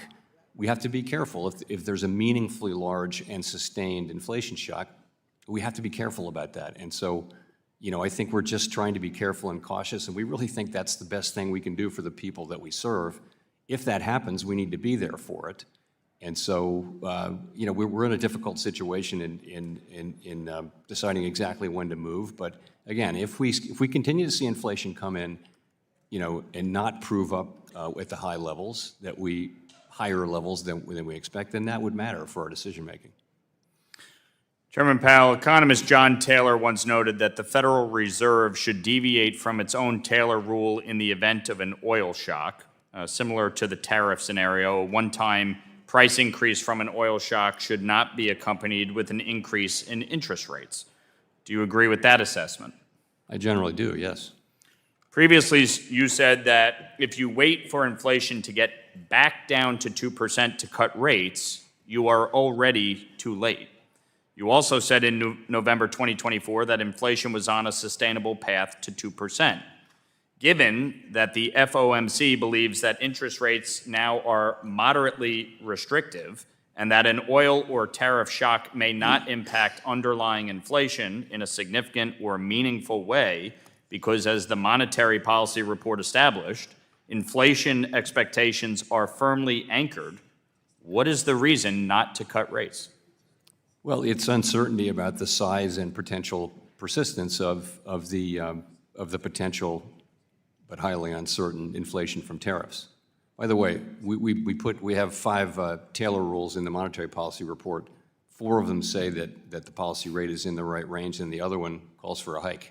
Right. Just for the record. Well, back in the beginning of the Biden administration, okay, when we talk about inflation, they increased federal spending by $2.5 trillion each year. $5 trillion in new spending. That's what gave us inflation, by printing all of this new money and borrowing, and yet you did not respond to that by raising rates. In fact, you were late to raise rates. And now, again, we see a situation where Gentleman's time you are late to cut rates. That is the challenge here. Gentleman yields back. Chair recognizes the gentleman from Georgia, Mr. Scott, for 5 minutes. Thank you, Chairman. Chairman Powell. Oh, geez. To the best of your knowledge, Jesus. has President Trump put forward a That's the coherent male Maxine tariff virus. policy? Is that your opinion? That is not a judgment for me to make or to discuss. Well, what do you think? But could you say it? But Sir, it would be answer it I mean, anyway. you're I running don't comment our on the economy. president's words or the president's Does the policies. president, in your opinion, does he have a coherent tariff policy? I don't think this you guy's ought to have coherent. an opinion on that. You run our economy. This is your bailiwick. Do you think he's got a good policy? Answer me.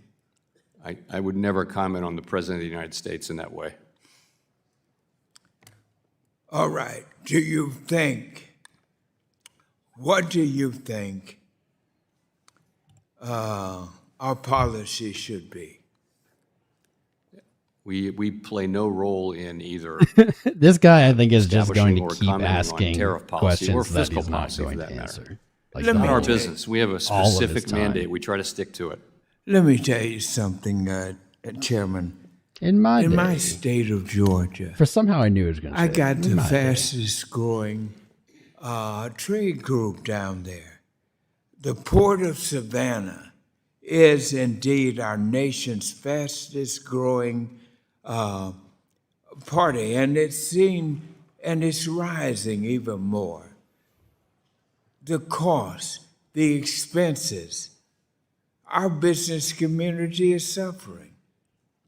And I want to know what you think of our tariff policy. I want you What do to I weigh tell in. my people? I want to know what What your do we tell favorite the Pokemon American is. What's your people? favorite Pokemon? And you're a good man. I And you're a want to good know man. the answer to this question. I That's want to great. know how I'm glad- you feel. yeah, This whole tariff question, it's a tax increase. It's running people out of business. What do you think about that? All these people Give me belong in a some museum. sort of answer. He's on 1 HP. Do you think anything about our tariff Can we elect people policy? that will actually live Don't to the you feel future you that have they a dictate? responsibility great. here? Are you afraid of President Donald Trump? Why don't you deal with this? Because our economy are suffering in a mighty bad way. And I've got to represent my constituency. And they are, let's take Georgia's agricultural sector, mostly pecans and poultry and cotton exports. They've been hit Cotton hard gins. by retaliatory tariffs from key trading partners And newspapers. like China. Why are you running away from the tariff fight? Give us some understanding of that. Honestly, this Honestly, is I'm just not sure our what you role. said. We I'm not are even we are sure. not a What an language that institution was. that comments on or analyzes the decisions that the president makes, or the things that he runs for office on and is elected on, and then does. That's just completely out of our lane. It's really inappropriate for me to have any comment on that. I'm sorry to say, Mr. Scott. We're having could these you regional anyway? disruptions. And just do it Our anyway. economy is in a bad way. And I want to see you and the president, you got to get together on this. We got pecans in Georgia. We got peanuts. We run the biggest group. We got the fastest growing trade mechanism. Won't somebody in the think of the Savannah Port pecans? Authority. We're Think of the crushed in pecans. Georgia. My business folks are coming to me on it. I got to get some answers. Got from tariffs on pecans. What do I tell them? They're tariffing them right out of the ground. Feels about In Georgia. their My lord. experience, It's embarrassing. in this tariff. I think we need to get you and the president together. Gentleman's time has expired. Oh, thank God. That was the Appreciate the longest, gentleman from whatever Georgia. amount of minutes they Gentlewoman get. from Florida, Someone Ms. think Salazar of is the recognized for pecans. 5 minutes. Hi, thank you very much for being here. That was Appreciate a your waste of time. And, A lot of these my name is become Maria waste of time. Salazar. I represent the city of Miami, which is one of the Miami. cities most composed like of Miami. Hispanic Americans and people that adore living the American dream. So putting that into context, I wanted to ask you a few questions about the labor force. We agree with what the President Trump is doing, or what the administration is doing in deporting illegals, criminal illegals. We do not want Tren Agua. We don't really want people who have committed any type of crime, even more if they are illegals. And, but we do know that unfortunately what's happening right now, after 6 months of being, Mr. President being in office, that we're losing thousands and thousands of workers, what the ICE leadership has called collateral damage. And most of those people are working in 3 main sectors: construction, hospitality, and agricultural. Even the president said the other day in a tweet that he understands that those hands are needed. We're talking about 15% of the economy: construction, hospitality, and agricultural. So my question to you is, what is the growth effect on the economy if this type of removal of people, of hands being removed from those 3 main top sectors? So Jobs immigration is another area where nobody put us in charge. We're not, Congressional Budget Office and other agencies can make assessments like that. We do have a role to maximize employment, but we take immigration policy as we take it as it comes. What it's obviously done is it's really reduced the amount of growth in the labor force. And so at the same time, demand for workers has been coming down as well. Because they've been coming down at about the one same. drop at a time. Reduce the growth. Why don't we talk a little bit more? Because we want to continue growing. We're the #1 economy in the world. We need to continue growing. So you're saying that what's affecting the growth? Well, That's there not are 2 what he things that said. affect growth. One It's is the growth growth in of the labor the force, labor more people force. working. And the other thing is productivity. How much do they produce per hour worked? That's clearly lost. And when you significantly slow the growth of the labor force, you will slow the growth of the economy. But I think, again, it's not for us to have a view on immigration policy. Oh, no, I can just understand. It report was that. just my comments, but you do agree that if we don't have those hands, then we don't grow. We can't talk think about that any of growth- these issues growth will until slow we and fix the actually is slowing pecan this year, and that's one of catastrophe. the reasons. We Well, we have like to that. fix the pecans So now let's first. talk about of the next 10 years, 2025 to 2035. Americans are not having enough kids. So that means that we need other people, right? So over the next decade, based on the current trends that I just explained to you and that you just reiterated, will there be enough workers to fulfill the labor needs of our economy between 2025 and 2035?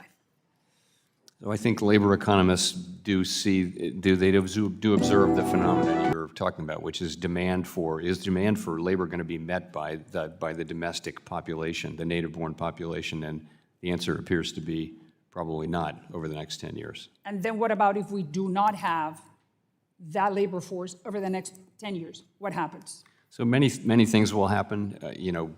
You can see a big increase in productivity, which would mean we don't need as many workers.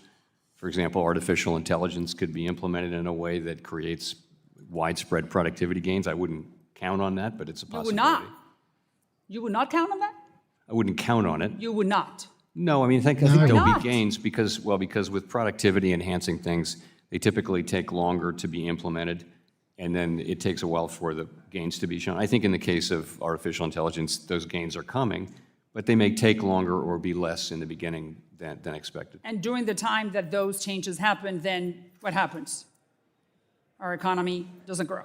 Is that what you're saying? Yes, but I mean, those who make immigration policy are entitled to weigh these factors. We can report on what happens, but it's really not our job. I know that, I understand it's not. I just want to hear what you're thinking, what's your expertise based on those immigration laws that we're AI implementing grow right now. pecans? The last one, because I only have 30 seconds. Do you think that with everything that we have talked about, do you think that we can continue remaining, or the United States economy can continue being the #1 economy in the world, and that we could compete if we were to have the immigration laws that we have right now? I think you could have, the highest per capita earnings, but if you're talking about the aggregate output, then population growth may be a constraint. You need to get together with Donald Trump and solve the pecans. Well, you can, I think. You need to get together with the president. Let me turn to the ranking pecans. member of the House Intelligence It's Committee, Mr. Himes, for 5 minutes. pecans, not pecans. Thank you, Mr. Chairman, Mr. Chairman. and welcome, Chairman That's a pretty good Powell. impression. Let me start by thanking you for your careful keeping in your lane and steering clear of fiscal policy, and in particular for your stalwart defense of independent monetary policy. You're getting pressure from very powerful places and lots of kibitzing from lots of members on the interest rate question, and most know better that our independent monetary policy is the very bedrock of our economy. So thank you for that. Mr. Chairman, I want to talk just a little bit about some of the technical matters associated with energy prices and inflation, because obviously turmoil in the Middle East has sent oil prices swinging wildly, with West Texas Intermediate in the last month or so being anywhere between $61 and $75 a barrel. We recently saw the Iranian parliament vote to close the Strait of Hormuz, which currently handles around 20 million barrels a day, a fifth of global demand and a little bit more in terms of natural gas. Chair Powell, you said last week that conflict in the Middle East in the 1970s resulted in very large inflation shocks. In contrast to the 1970s, today the United States does not import most of its energy. We call ourselves energy self-sufficient on a net basis. But I hear the argument made that I think is wrong, that because we're energy self-sufficient, somehow we are insulated from global energy market prices. Who is in Can you charge of comment on that? PK Is there any validity to the policy? notion that we are not, American consumers of energy are not subject to global swings in energy prices? Yeah, so the price of oil is set globally, right? And I think if you go back a few years, the thought was that when we had a natural shock absorber, which is that we would just drill more. And that we would, if prices went up, we would drill more, and so you wouldn't have these sustained price shocks that we had during the 1970s and the original OPEC era. I think that is actually in question now because, the oil industry in the U.S. is being much more careful and focused on return on investment than they were, having been burned with overcapacity. Right, and I mean, yeah, in the long run, you can invest in additional extraction technologies, but this does not respond to day-to-day spot prices. So not quickly. The point no. I'm trying to make is that the conflict in the Middle East, if it resulted in $120 barrel oil, which is where oil was in 2022, that would have a fairly substantial inflationary impact on the American household. Is that correct? We would certainly feel that, and as we've discussed earlier, there's a lot of lore around looking through oil price shocks, but that depends on the facts and circumstances. What, as a technical matter, we tend to refer to CPI, which is a basket of goods, and we measure the price changes. Roughly speaking, what percentage of that basket is comprised of energy? I don't have that on the top of my head. It's much less than it was, of course. And oil consumption is much less than it was in the 70s as a percent of GDP. But energy includes natural gas and gasoline, and it's a meaningful portion of the Yes, although of course we have more natural gas than we have so much natural gas, so that'll always be there for us. So none of us can predict what's going to happen in the Middle East in an hour, much less in a week or a month or a year. But as a technical matter, at what price for a barrel of oil does the American household begin to feel inflationary effects? So we're at $75 a barrel roughly right now.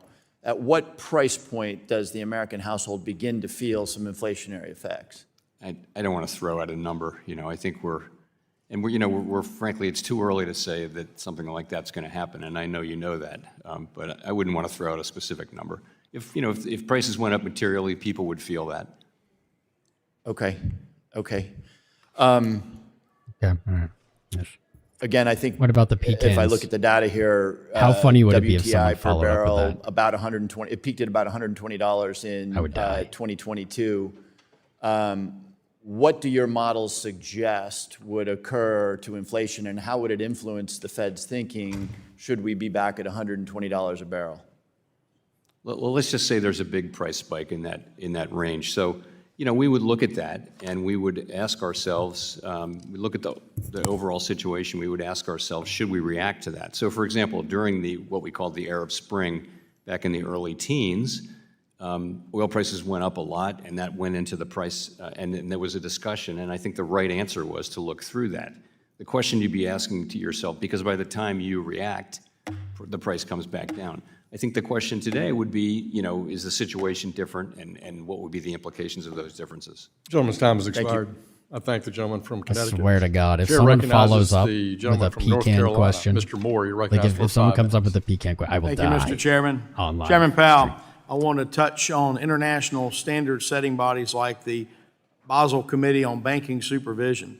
Their goal is to promote better harmonization for global capital flows and regulatory standards, but the Biden administration's implementation And it's going of Basel to III finger endgame pointing. demonstrated the pitfalls when the U.S. is a follower instead of a leader in the international arena. That's why both Democrats and Republicans shot down former Vice Chair Michael Barr's proposal, which made capital less acceptable and put U.S. firms and businesses at a global disadvantage. Do you agree that the United States should only implement international standards in a way that is consistent with our own domestic legal and regulatory scheme? I do. I appreciate the Federal Reserve's announcement yesterday to end the use of reputational risk during banking examinations. This supervisory practice was used as a tool to pressure banks to refrain from offering financial services to politically disfavored individuals or industries. What further steps is the Federal Reserve taking to help usher in these changes, such as ending examination practices that informally encourage banks to close certain accounts without written justification? So we're developing, I should say Vice Chair Bowman is developing a range of policies that will help in that area, and I should let her speak to it. But as you know, we've eliminated reputation risk largely in a thoughtful way from those things. I think we became more aware of that problem over the course of last year, and like the other agencies, decided to move away from that. We're very conscious of the fact that we shouldn't be telling banks who they can lend to, that's a decision for them in the private sector. Let me ask you this, how are you ensuring, though, that like the frontline examiners are aligned with this new direction and not continuing with any past practices? I will say that is the ultimate question, is will and I think they will, and I think as a former bank examiner, Vice Chair Bowman is actually very well positioned to engage with supervisors and in a way that someone with experience can do successfully, whereas if you don't have that experience, I think it might be harder. Thank you. Secretary Bessent recently announced a drive to change the culture of supervision through improvements to examination procedures, enhanced monitoring of examiners' compliance with those procedures, and more realistic processes for appealing supervisory findings. That includes defining unsafe and unsound by rule using more objective measures rooted in financial risk. Do you support this initiative, and will we be seeing further rule changes at the Federal Reserve to achieve this goal? So I like the sound of all that. I will say on issues of supervision, Vice Chair Bowman has, significant authority, and also she's got the background and the understanding, and the first thing I would do is I would ask her what she thinks about that. Just sort of a changing direction on a couple of questions. During the volatility in the Treasury markets last April, some have speculated that foreign investors were dumping Treasury securities. Since then, though, recent data has showed that foreign investors' holding of U.S. Treasuries held close to a record high in April. Does this data show that Treasury's safe haven status and the dollar's global reserve currency status remained strong while the administration conducted trade negotiations? I would say yes to that. I think we need to be careful about these narratives that pop up quickly. I mean, we're the world's reserve currency and the world's greatest democracy, and I think the dollar is always going to be, for a long time, is going to be the reserve currency and the place where people want to be. Let me ask you this. Do you believe there's a possibility that Treasury markets will crack, just as Jamie Dimon has recently warned at the Reagan National Economic Forum? I don't want to say things like that. I don't think that's something that's happening. Treasury markets are functioning well and normally, and they did function through a period of pretty substantial stress. And as you pointed out, Mr. Moore, that they're focusing well now. Thank you. With that, I yield back. And actually, if Ms. Salazar is still here, I'll give her my remaining time. If not, I yield back, Mr. Chair. More Gentleman goes back. questions, sir. Chair What about the rhubarb market? Get this man out. Get this man out.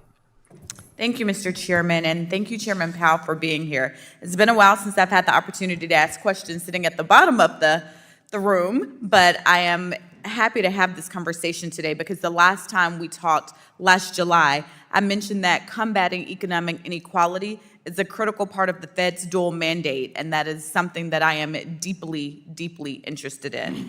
Back then, we were talking about how we can get everyone in our economy to have the opportunity to contribute to their fullest potential, because that's how we get our economy firing on all cylinders and work to continue to close the racial wealth gap, which my home city of Atlanta continues to lead the nation in. That seems like such a far cry from where we are today, almost a year later. Forget our economy firing on all cylinders. Now our economy and our nation seem to just be on fire. We're looking at tariffs that are raising the prices of groceries, fuel, housing, and everyday goods. Chairman Powell, I get feedback every time I'm in a hearing about my nails because I like to get my nails done. And my nail tech told me about the increase in cost of so many of the different products that would be used just for me to get my manicure monthly, because tariffs are frightening so many of our small businesses, which we know are the backbone of our economy, and so it's hurting my community in Atlanta. But it doesn't seem like our president and my Republican colleagues are really interested in making sure that our economy fires on all cylinders, as long as billionaires continue to get richer, because that's what we've seen and all of the gutting that has been done to the federal government. And Chairman Powell, I'm sure that this is coming to your department as well. With the recent events that we've seen, we know that it is very dangerous to gut the federal government, agencies that we depend on, and politicizing the work of agencies such as yours. Chairman Powell, this current president has tried to reclassify tens of thousands of non-political public servants just to make it easier to fire them. And that includes people who have served in Democratic and Republican administrations. It even includes people who serve in independent agencies just like yours. Chair Powell, as a chair who our current and previous president routinely has threatened to fire, I think I just heard something on CNN today while you were here testifying. But what effect has this policy had on the career civil servants in your agency? And are these threats making it easier or harder for the Fed to do monetary policy? Nailed it. They're Nailed having it. No effect. We're doing our jobs. You're doing your jobs. I don't know what she appreciate said. you doing your job, even when it might not be easy. It is important to tune out the things that you hear on the media, because I hear it every day representing a district that has a lot of federal employees, a lot of people who work at your agency. I hear from people all the time. Thank you so much. And not only do I have thousands of federal employees in my district, but my district has one of the widest racial wealth gaps in the country. Much of that has to do with our worsening housing crisis. And unfortunately, as we've seen with the past 6 months, this administration has been focused on this big billionaire bailout bill, gutting HUD, and releasing a budget that does not help the supply of fair and affordable housing nationwide. Now we've heard the president talk about having the power to control interest rates. In your opinion, Chairman Powell, what would you expect the effects would be on the housing market if the president were to lower interest rates without addressing the housing supply crisis nationwide? Sorry, if he were to what?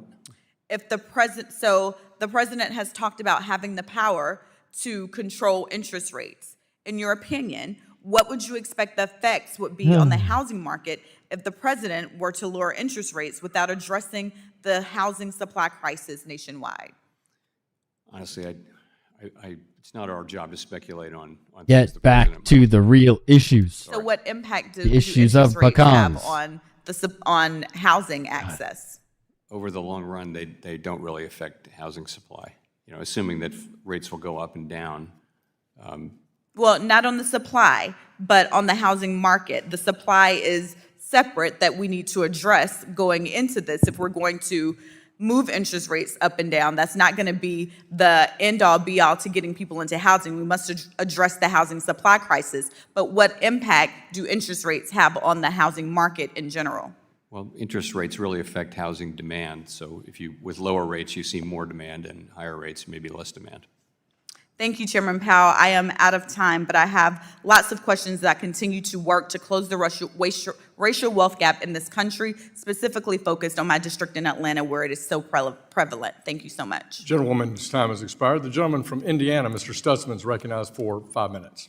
Thank you, Mr. Chairman. And Chairman Powell, great to see you. And again, as I've mentioned to you before, always appreciate your steady hand at the wheel and not, I guess, getting out of your lane necessarily, but obviously you have a huge impact on the economy and what's happening there at the Fed. I want to kind of follow up a little bit on housing, as I've been hearing a lot about the housing concerns in Northeast Indiana, and I know you're not you're used to being beat up on a lot by folks all around the country, but I want to speak specifically to one particular individual, Grant Cardone. He made some pretty strong remarks about your policy when it comes to the housing industry, and he said, that's why you have 500,000 more homes listed than buyers for those homes. When the rates come down, prices will also come down with it because you'll have more supply in the marketplace, and supply is what controls prices. He went on to say that interest rates do not control prices, and he explained that lower rates could stimulate activity in the market, and activity is what makes the economy work. And I agree with his comments, overall, but I believe, as you said earlier, the economy seems stable, and I would agree with that coming from an ag and manufacturing area. It's not booming yet, but I believe most people are optimistic that the good times are coming and that the structure is set in place. But when it comes to housing, it seems like that's where a lot of Americans they're stuck. They've had low rates, they've got a good mortgage rate, but if they want to make a move, they have to go out of that 3% interest rate into 4.5%, 5% or higher percent interest rate. Thoughts on addressing housing, because prices are up for sure, but there's no activity. The velocity is very slow. Would you like to comment on any of that? Sure. So we see the same thing you do in the housing market. It's tough. There's not people are locked in. They can't afford to get out of their house because the cost of getting to a higher mortgage, higher price mortgage would be a lot. So the best thing we can do, though, is to get inflation sustainably down to 2% and have it stay there over a long period of time. And that is really what we can offer to them. And I think so. If you go back to the beginning of the pandemic, when we cut to zero and we did all those programs, we really saved the housing industry because they're the front line for interest rates. at a time like this when rates are, I would say modestly restrictive, not even moderately, but modestly restrictive, they feel it, and their customers feel it. We understand that, but we only have one tool for the whole economy, not just for housing. So it's something we consider, but we have to consider the bigger picture. And I do think in the medium term, as rates come down, you'll see normalization in housing. Of course, there'll still be a national housing shortage. I don't know about your district, but Yeah. No, there's a shortage. Yeah. I mean, considering the macroeconomics of interest rates, I mean, how much consideration do you take housing into that decision as you address interest rates? We're always briefed on it. We always talk about it. We always look at it. But at the end of the day, it's the big U.S. economy, the whole aggregate thing that matters. We also talk about the agricultural economy a lot as well. But ultimately, and manufacturing, it's got to be the whole, and not any one particular piece. Yeah, I just would mention it is hard for American families to make that move, and they're stuck. And so I would just highly consider ask you to consider that piece of it, because when Americans can't move and Americans can't upgrade or move laterally even, it really keeps the economy kind of holds the economy back a bit when Americans don't have that. But again, I want to say thank you, because you have a tough job, but I haven't heard from anyone in my district asking interest rates to go up. So I'll just pass that along from Indiana's 3rd district. So with that, Mr. Chairman, I'll yield back. Gentleman yields back. The chair now recognizes Gentlewoman from Colorado. Ms. Peterson is now recognized for 5 minutes. Thank you, Mr. Chairman, and great to see you, Chair Powell. Thank you so much for being here today. I want to thank you for your long service to our country. I know that you've served under many Democrats, Republicans. You've always I gotta be been getting nonpartisan sleepy. and done your job to put our country first, and we appreciate your steadfast leadership. And if you are not reappointed, it will be very missed here. The gentleman from I have some Kentucky. concerns when I think about, Oh, I know wow. you've touched on this a little bit through the questions today, but around the independence have a of baby. the Federal Reserve. Think of the children. Your job, no matter what president you served under, Think of the Republican children. or Will they have Democrat, pecans? was to make sure that this was not a political position, while you brought news that some would This child has had no not be happy about, pecans. because it reflected what you had to do Mr. to address Powell. inflation.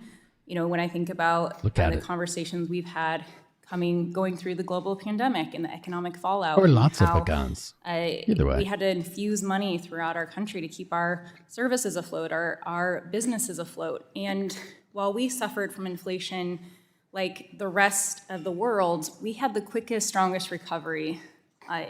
We were leading the globe. And so much of that was because of your leadership. And so when I think about what this position means, how important it is that there is independence, what are your biggest concerns about a This child's name potential is successor Pecan. that doesn't I'm running out of prioritize attention. that and wants to do what is politically asked of them versus what they need to do for the country, and what are their long-term repercussions if you're not acting on addressing the economic uncertainties and trying to address inflation in this position? So I wouldn't speculate on that, but I would say Let the baby talk. the credibility on the Fed on price stability is very, very important. People believe that we will bring inflation back down to 2% over time. And once if they really do believe it and it's true, then that'll have big effects on not just short-term rates but long-term rates. If that were to be called into question, then you'd see long-term rates go up. I mean, that credibility once lost is very expensive to regain, is what the historical record says. So I just think I think people should understand that credibility on inflation is hard won and something we need to constantly tend. And that's what we're doing with our current policy, is just being careful with potential inflation risks. We haven't overreacted. In fact, we haven't reacted at all. But we're being a little bit careful about that set of questions as we decide what to do next. Why won't you let the Thank you baby for talk? bringing, that Why are up. you As we look silencing at the baby? Where we were how far we had come in our economy. The Things were baby's starting to future stabilize, is at and stake. we were starting to finally see a relief on the interest rates. They were starting to go down. Now they're holding steady. Can you talk about why the instability? When we look at tariffs around the increase in the deficit by the proposed big ugly bill that is being brought through Congress right now, and increasing our debt by trillions of dollars, and having our credit downgraded again because we are increasing our deficit. So with this economic uncertainty, where we were going, we were on the way down for reducing our rates, and now we have to hold steady to address the instability. Is that correct? I'm sorry, could you just briefly restate your question there? I apologize. Yes, I'm going to do this as the best I can with with Sam here. That with our having to address inflation, as we've started to see it, you were able to decrease the rates. We were starting to go down a little bit. We were seeing that our economy was finally in a solid place. Prices were starting to go down. And now, with the economic uncertainty, we're starting to see that you had to hold steady, whereas everyone was projecting before this administration came in with these changes that it was going to continue to go down. Can you talk about why you have had to choose to hold steady on the interest rates?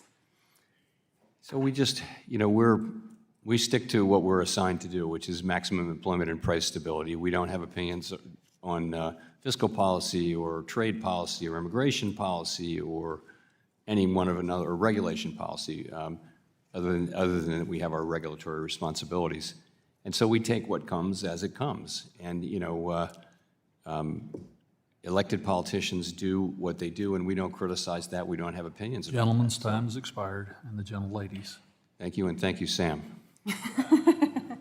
Chair now recognizes the gentlewoman. The children, from they Texas, Mrs. yearn De La for the Cruz, pecan for vines. 5 minutes.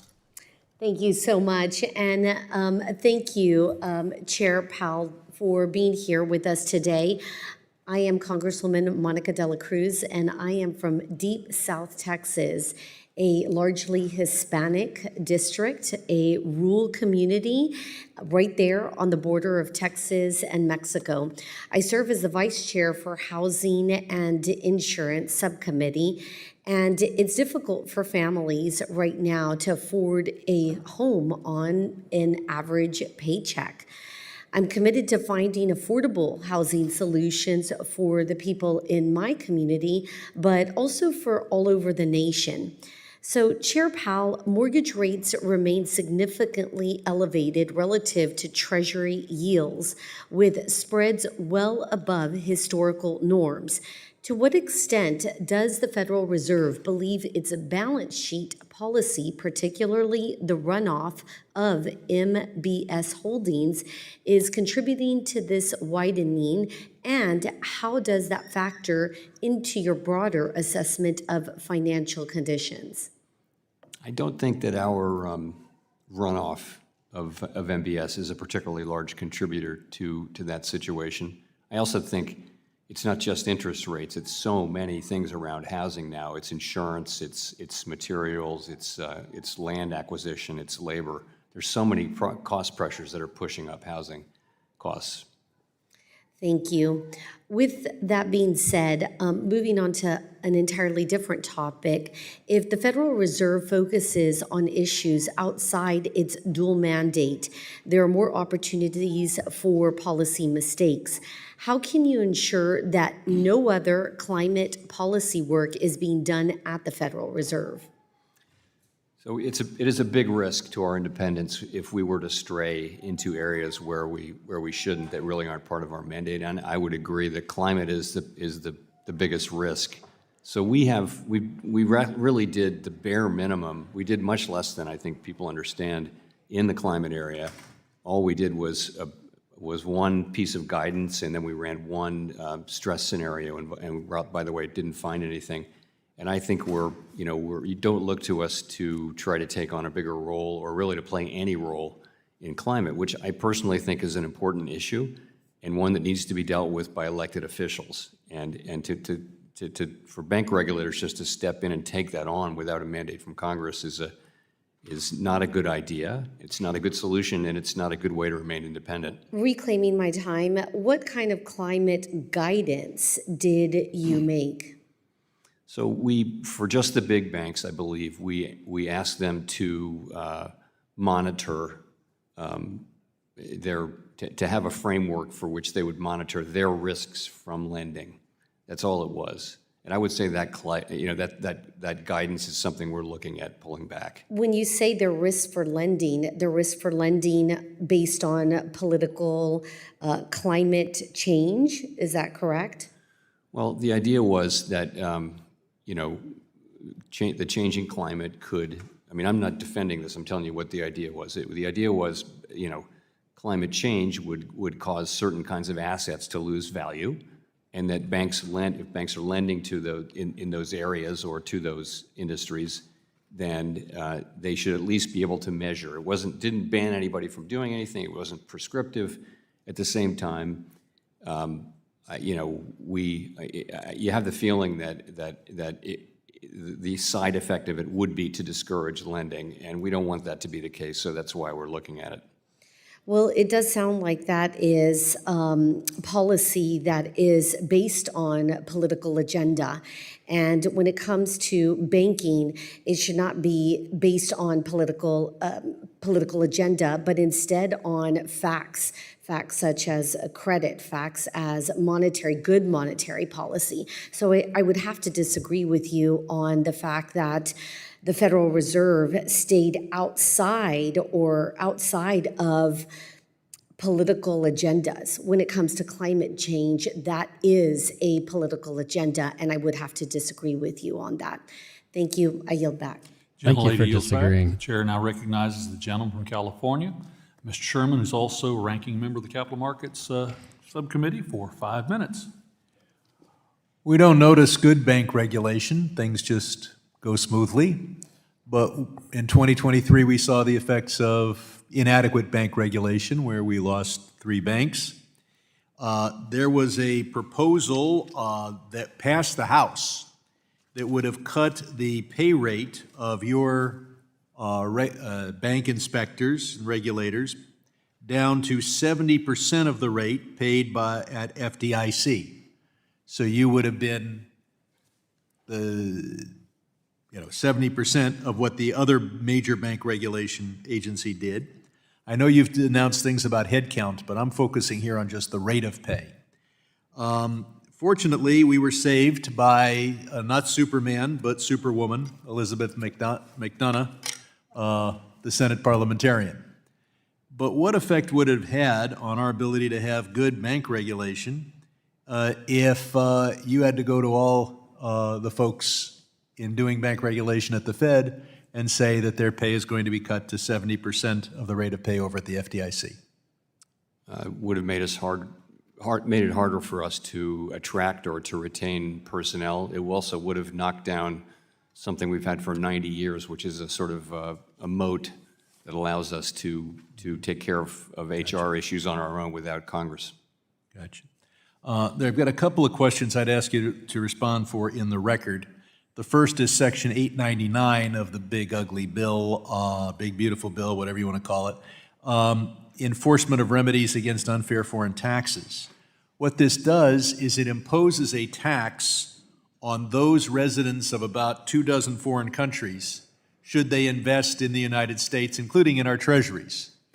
And we're trying to attract capital from abroad. This is to push out capital abroad. And it doesn't affect China. It just affects 24 of our friends, particularly in Europe. The other thing I'd like you to respond for the record is the tariffs and the effect that that has not only on the inflation rate, but therefore on interest rates. And at your press conference, you said increases in tariffs this year are likely to push up prices and weigh on economic activity, and I'd certainly like to know more about that. The Treasury has our reserves, but you also have a liquidity fund, which I believe involves buying and selling foreign currencies. And so that begs the question whether if you're allowed to buy the euro, whether you're allowed to buy cryptocurrencies. And of course, the president has said that some agency of the federal government should have a strategic crypto reserve. Strategic Do pecan you reserve. or your successors have the legal right to take assets of the Fed and buy Bitcoin or Trump coin? No, we don't, and we do not seek this authority. I hope very much that your successor is not someone who tries to stretch existing statutes and come to an opposite answer. I'd like to focus a little bit on when you came before our committee last, I guess, in February. I asked you if you would take a holistic look at bank capital requirements, including the risk-based capital ratios like Basel III Endgame and stress testing, to make sure that you don't have a contraction in the ability to provide credit to Main Street businesses, and you said you would do that. So my question this time is, how does the Fed plan to sequence the various capital requirement reform proposals that we expect to see in the coming months?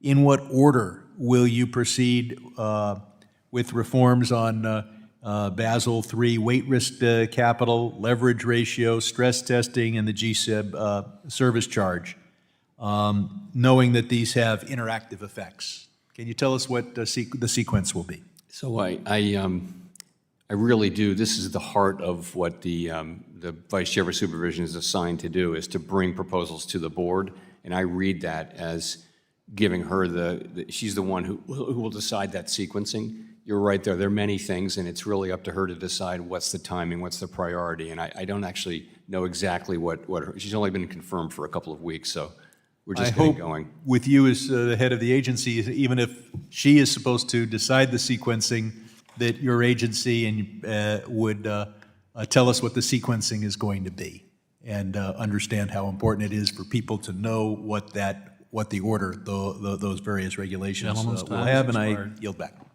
Gentleman yields back. The chair now recognizes the gentleman from Iowa, Mr. Nunn, for 5 minutes. Well, thank you, Mr. Chairman, and thank you, Chairman Powell, for joining us again here. We have a saying, Iowa is nice, kind of boring. We want our Fed chairman to be just the same, and you're doing a great job at that. We appreciate it. Thank you. Nothing against boring. We like that, too. Look, you have a lot of great staff that come from Iowa as well. I appreciate you having them on your team. We also want to recognize the fact that, folks in Iowa are still feeling the challenges of the last 4 years. We're middle America. It is the heartland of the country, but it also means that impacts that change things on the coast don't always get felt the same way in the Midwest. And so as a result, folks are stretching every dollar as they face everything from higher grocery prices, eggs, to trying to buy just that first car, or even maybe that first home. And interest rates to them matter as they do everywhere else, but they're even more.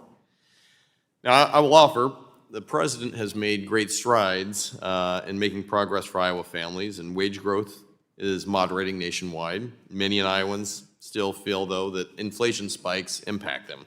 And with the president focused on rebuilding the middle class, I'd like to talk a little bit about how the Fed ensures that this heart of the heartland can feel the benefits of a soft landing as you've laid out.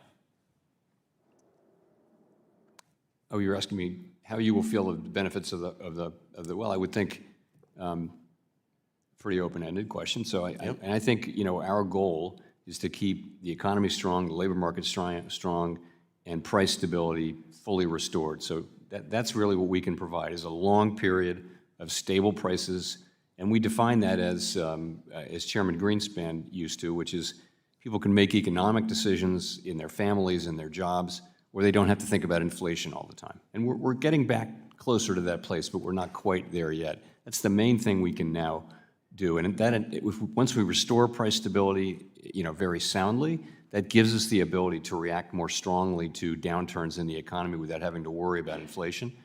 And so that's, we have limited scope, but those are two very, very important things that we can deliver that benefit all families. I would agree. So I guess I would also like to focus here on the short term. The Fed Reserve has slightly lower rates to ease borrowing costs for rural communities, and long-term trade negotiations to strengthen our global position. Would you agree that the agricultural sector in particular is vulnerable to both interest rates and recognize international markets? And how would the Fed evaluate the unintended consequences of policy on commodity-dependent economies in a state like Iowa? So we have a number of our Federal Reserve Bank presidents represent districts which have extensive agricultural operations and families and farms. And so we hear from them kind of all the time, but we hear from them in great detail around every FOMC meeting. And we understand that times, pretty challenging right now in the agricultural sector. We take that into account. Ultimately, we're responsible for the aggregate level of the economy and for keeping inflation under control and maximum employment. But we do very much think about and take into consideration the agricultural sector and the people in it. We appreciate that evaluation. I know there are farmers back home as well as, our bankers who value that because they're the ones providing the capital for it. I want to talk a little bit on the national security side as the Vice Chair of NATSEC here. If foreign actors begin weaponizing Treasury sales or dollar reserves, what tools does the Fed have to help preserve financial stability and the dollar's status as a reserve currency within the world? Essentially what makes us the reserve currency is a few things. It is our great democratic institutions. It is that we have open capital markets, very open capital markets, and it is that we have price stability and the rule of law. Those are the things that make you the reserve currency, and you can keep that status as long as you maintain those things. Of those things, the thing that we contribute is price stability over the long run. So people who want to invest in or use the dollar, they can be confident in the value of the dollar over time, that it won't fluctuate wildly or decline in ways that, and so that's our role. Really, Treasury is responsible for stewardship of the dollar, but we have that role to play as well. Very good. In the brief time that I have left here, I just came back from a trip to Saudi and the Arab states. Big concern here in the world we're living in right now with Iran looking at asymmetric ways to threaten the United States. Cyber attacks have been on the rise. You got a question here earlier on cybersecurity. Help us feel confident the Fed is doing everything they can to protect us from a cyber threat. So our part of it is the financial sector and the institutions we regulate, and they spend a lot of time and money on cybersecurity. We spend a lot protecting ourselves, and there are other parts of the U.S. government that are very much involved in making us aware of cyber issues and making sure that we're all ready. And we never sleep on this because it's always getting harder. Thank you, Mr. Chair. I yield my time. Gentleman's time's expired. The gentleman from California, Mr. Vargas, who's also a ranking member and my colleague on the Monetary Policy Task Force, is now recognized for 5 minutes. Thank you very much, Mr. Chairman. Thank you, Ranking Member. Appreciate it. And of course, Mr. Powell, thank you very much, Chairman Powell, for being here. I'm 64 years old. You're a little bit older than I am. In my lifetime, I know what the most dramatic economic event is, at least that I believe. In your lifetime, what do you think is the most dramatic economic event that you lived through as a country, as a world? So as an adult, I would say the global financial crisis and the pandemic. No, just one. You get to pick one. Big events. Sorry? You get to pick one. You pick two, just one. I would say there's a third, which would be the great inflation. So I'm going the wrong way here. You're going the wrong way. Yeah, just pick one. I'd say the global financial crisis was, in a lot of ways, scarier than the pandemic for me. Yeah, it's interesting because both of them were ones that I lived through too. And I have to tell you, the most dramatic for me was the pandemic. In so many ways, I'd never seen anything like it, where everything closed down. I remember flying here from San Diego, where I live, on a 737, and there were 4 passengers. There were 4 of us on the plane. Of course, some idiot sits right next to me. I tell him, what are you doing? You stupid, move away. But anyway,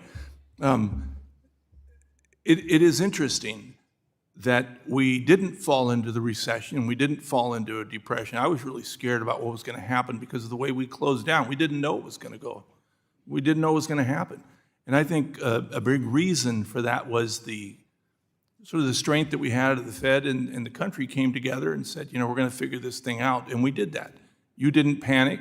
You guys were very independent. I think everyone did their job. The reason I say that is because I do worry about the independence of the Fed now going forward. So question, can the president appoint himself as the Fed chair? It's a question, but not for me.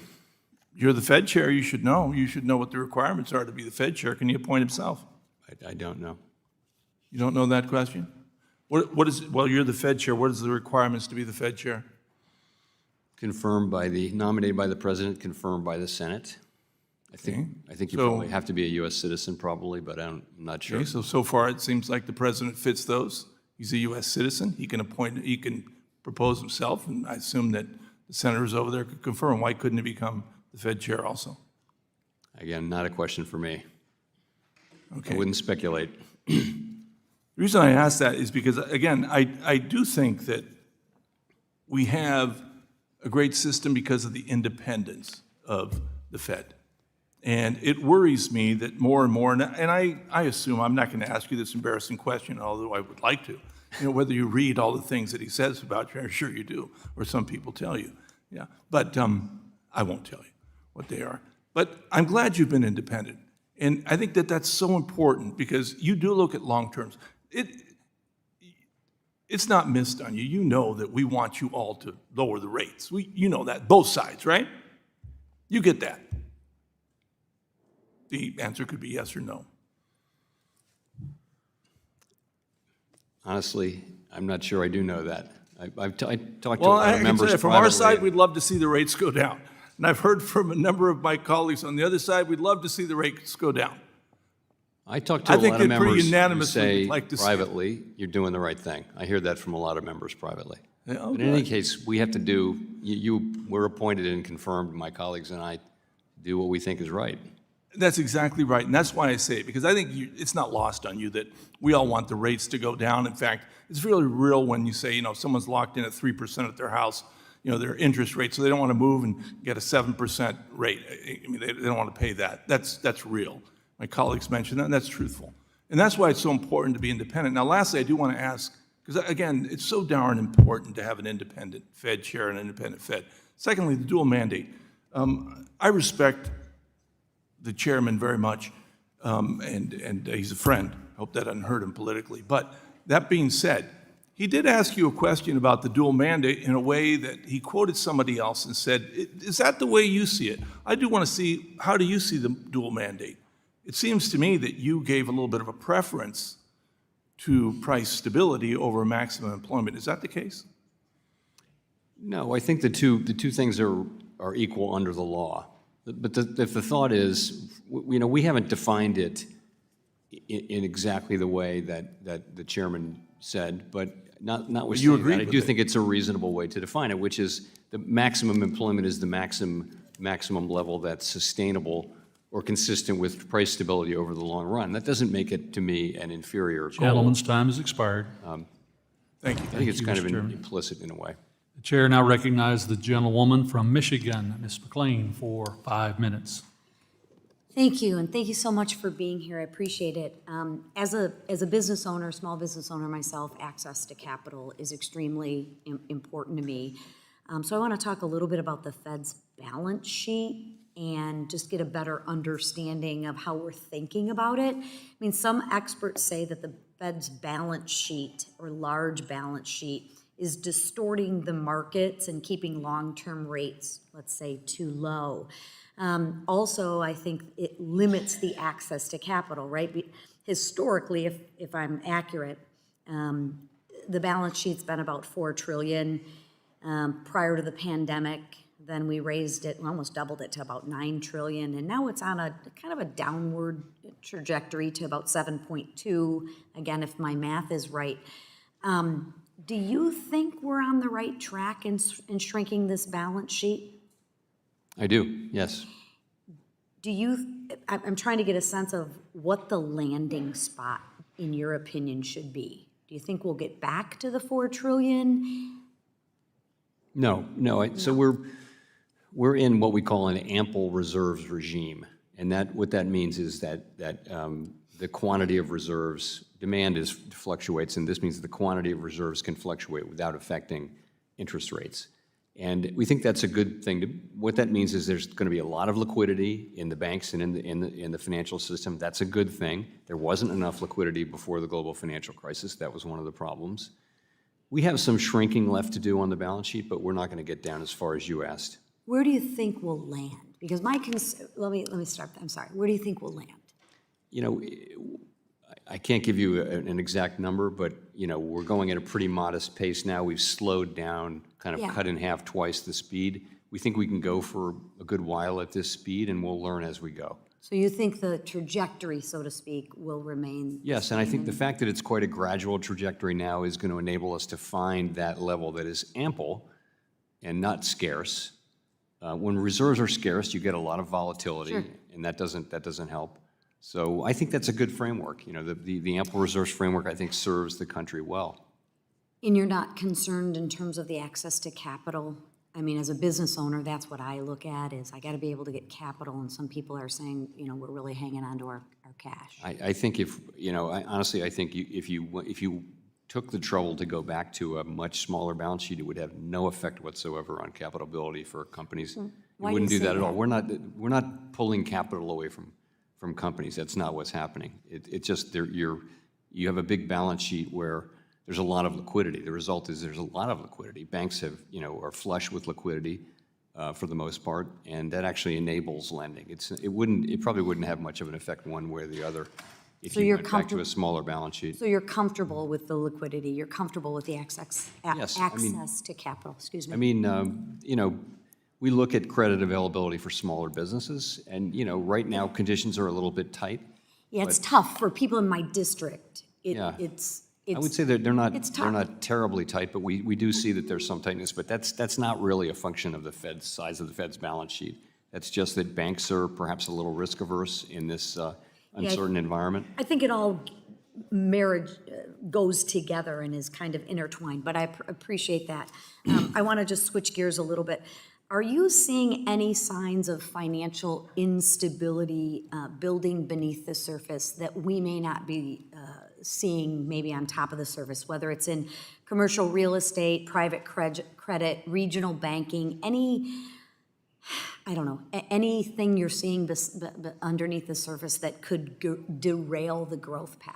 Not really, no. I mean, you mentioned there are a lot of pots that we need to watch to see that they don't boil over. CRE, you know, has been a problem for 5 years. We're working our way through it. I think we're making good progress there. It's not getting worse. It's getting a little better. Private credit is, you know, has its real positive attributes. It's not funded by deposits, so it's not, as long as it's not funded by retail or by deposits, it's actually fine for financial stability, but it's a very big and fast-growing sector, and it hasn't been through a real downturn, and it's quite diverse, so how I think long are it they bears gonna close go? watching. Holy. I mean, asset prices are high, but leverage is not particularly high for corporations and households historically. It's not particularly high for banks. Banks are well capitalized, so I think overall financial stability conditions are, you know, are not in a place where we worry a lot. So we're really poised in a pretty good position economically. Gentlelady's I time think has so, expired. yes. Absolutely. Thank you, Mr. Chair. Thank you. The chair now recognizes the gentleman from Illinois, Mr. Caston, for 5 minutes. Thank you, Mr. Chairman, and Chair Powell, nice to see you again. We had spoken in February about some concerns I had about some of the cuts in some of our economic data reporting agencies, and I think you'd said at the time that you didn't have a concern, but if you would alert us if there were concerns. You'd mentioned this with Mr. Liccardo, and I gather, if I'm paraphrasing you, I think you said that you're not concerned about your access to data right now, but I think you said that you don't like the direction of travel. I wonder if you could speak to, well, first, I'm going to work under the assumption that as the chairman of the Fed, you probably have more access to economic data than just about anyone in our country. I am more worried about the impact on smaller businesses that don't have your access to data, whether, you know, someone thinking about hiring decisions, looking at regional inflation rates, all the data we get from those resources. How concerned should we be, you know, if an efficient economy depends on, at some level, on equal access to information? How concerned should we be that our business community, with some of these cuts to BLS and elsewhere, is not going to be able to allocate capital as efficiently as otherwise would be in this moment? You know, the reality is that essentially all the data we use overwhelmingly is public data. The difference isn't that we have more access. The difference is that this is our job, and we follow the data very, very closely. But, you know, the employment reports, the CPI reports, the analysis of that by many economists, internal and external. We just spend all of our time on this stuff. But I think large businesses have the exact same. Well, but I'm talking about like, smaller businesses, not- BLS has announced they're cutting 350 indexes, so that data is no longer going to be public data. That's a different thing. Okay, so if you're asking about that, I don't want to say, and it wouldn't be true to say that we can't do our jobs with the data that we have now. That's just not true. The data overall, we get the data. It's all, these jobs you're always going to make mistakes. It's never going to be certain in any time. But I would say seeing that survey sizes are shrinking and we're seeing more volatility, for example, in the labor market data, lower response rates and things like that, that's not good. You know, we should be getting better and better and better. Yeah. I would add the private sector, by the way, we use more and more big private sector data sets.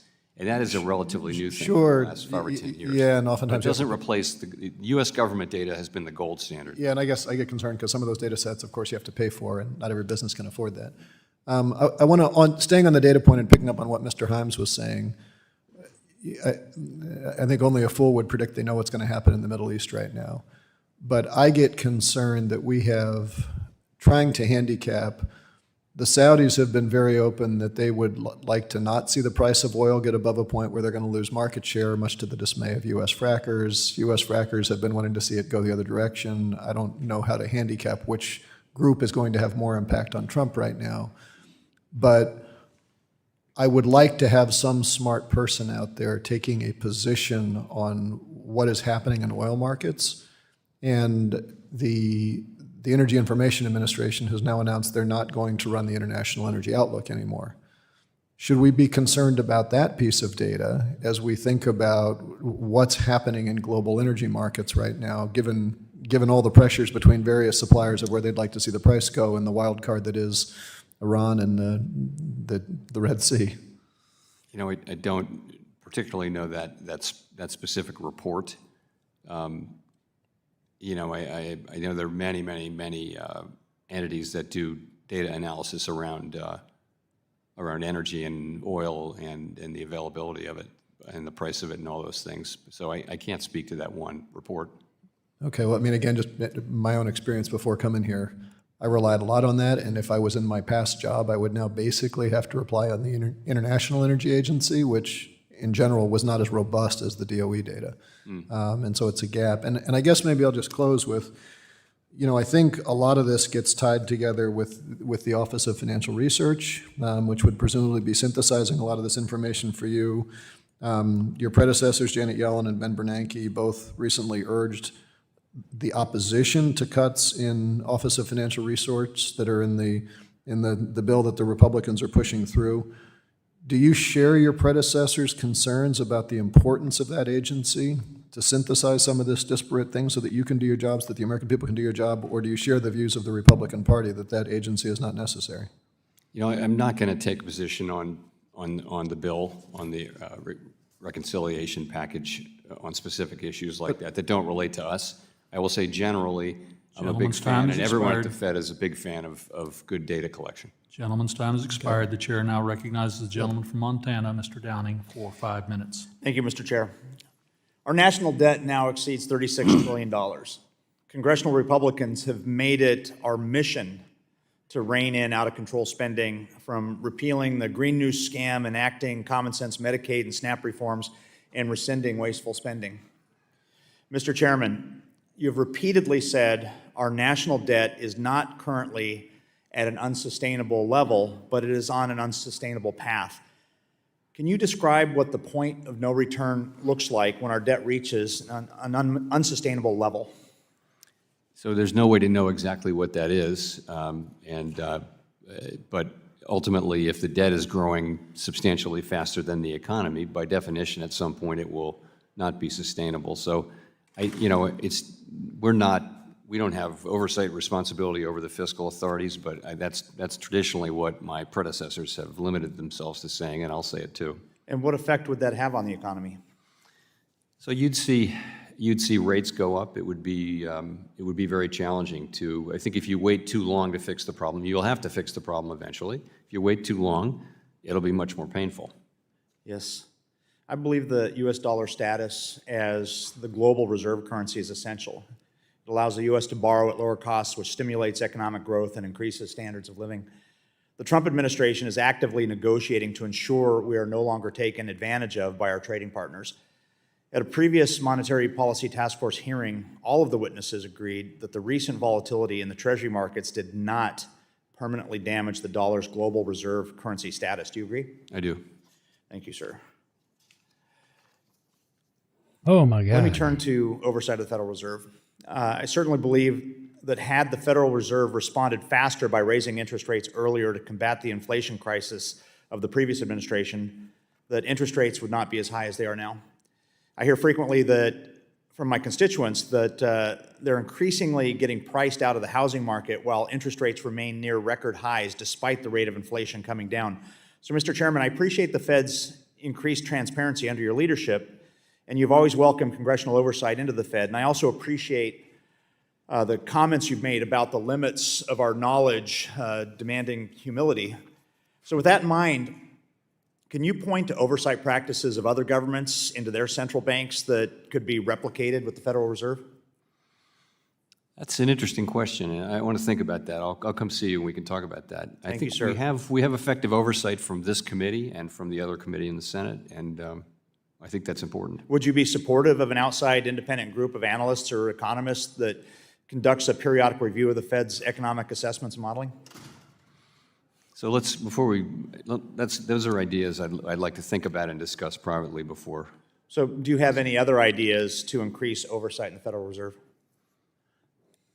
I think, like my predecessors, I've fostered, more and more transparency at the margin, and I think that's appropriate.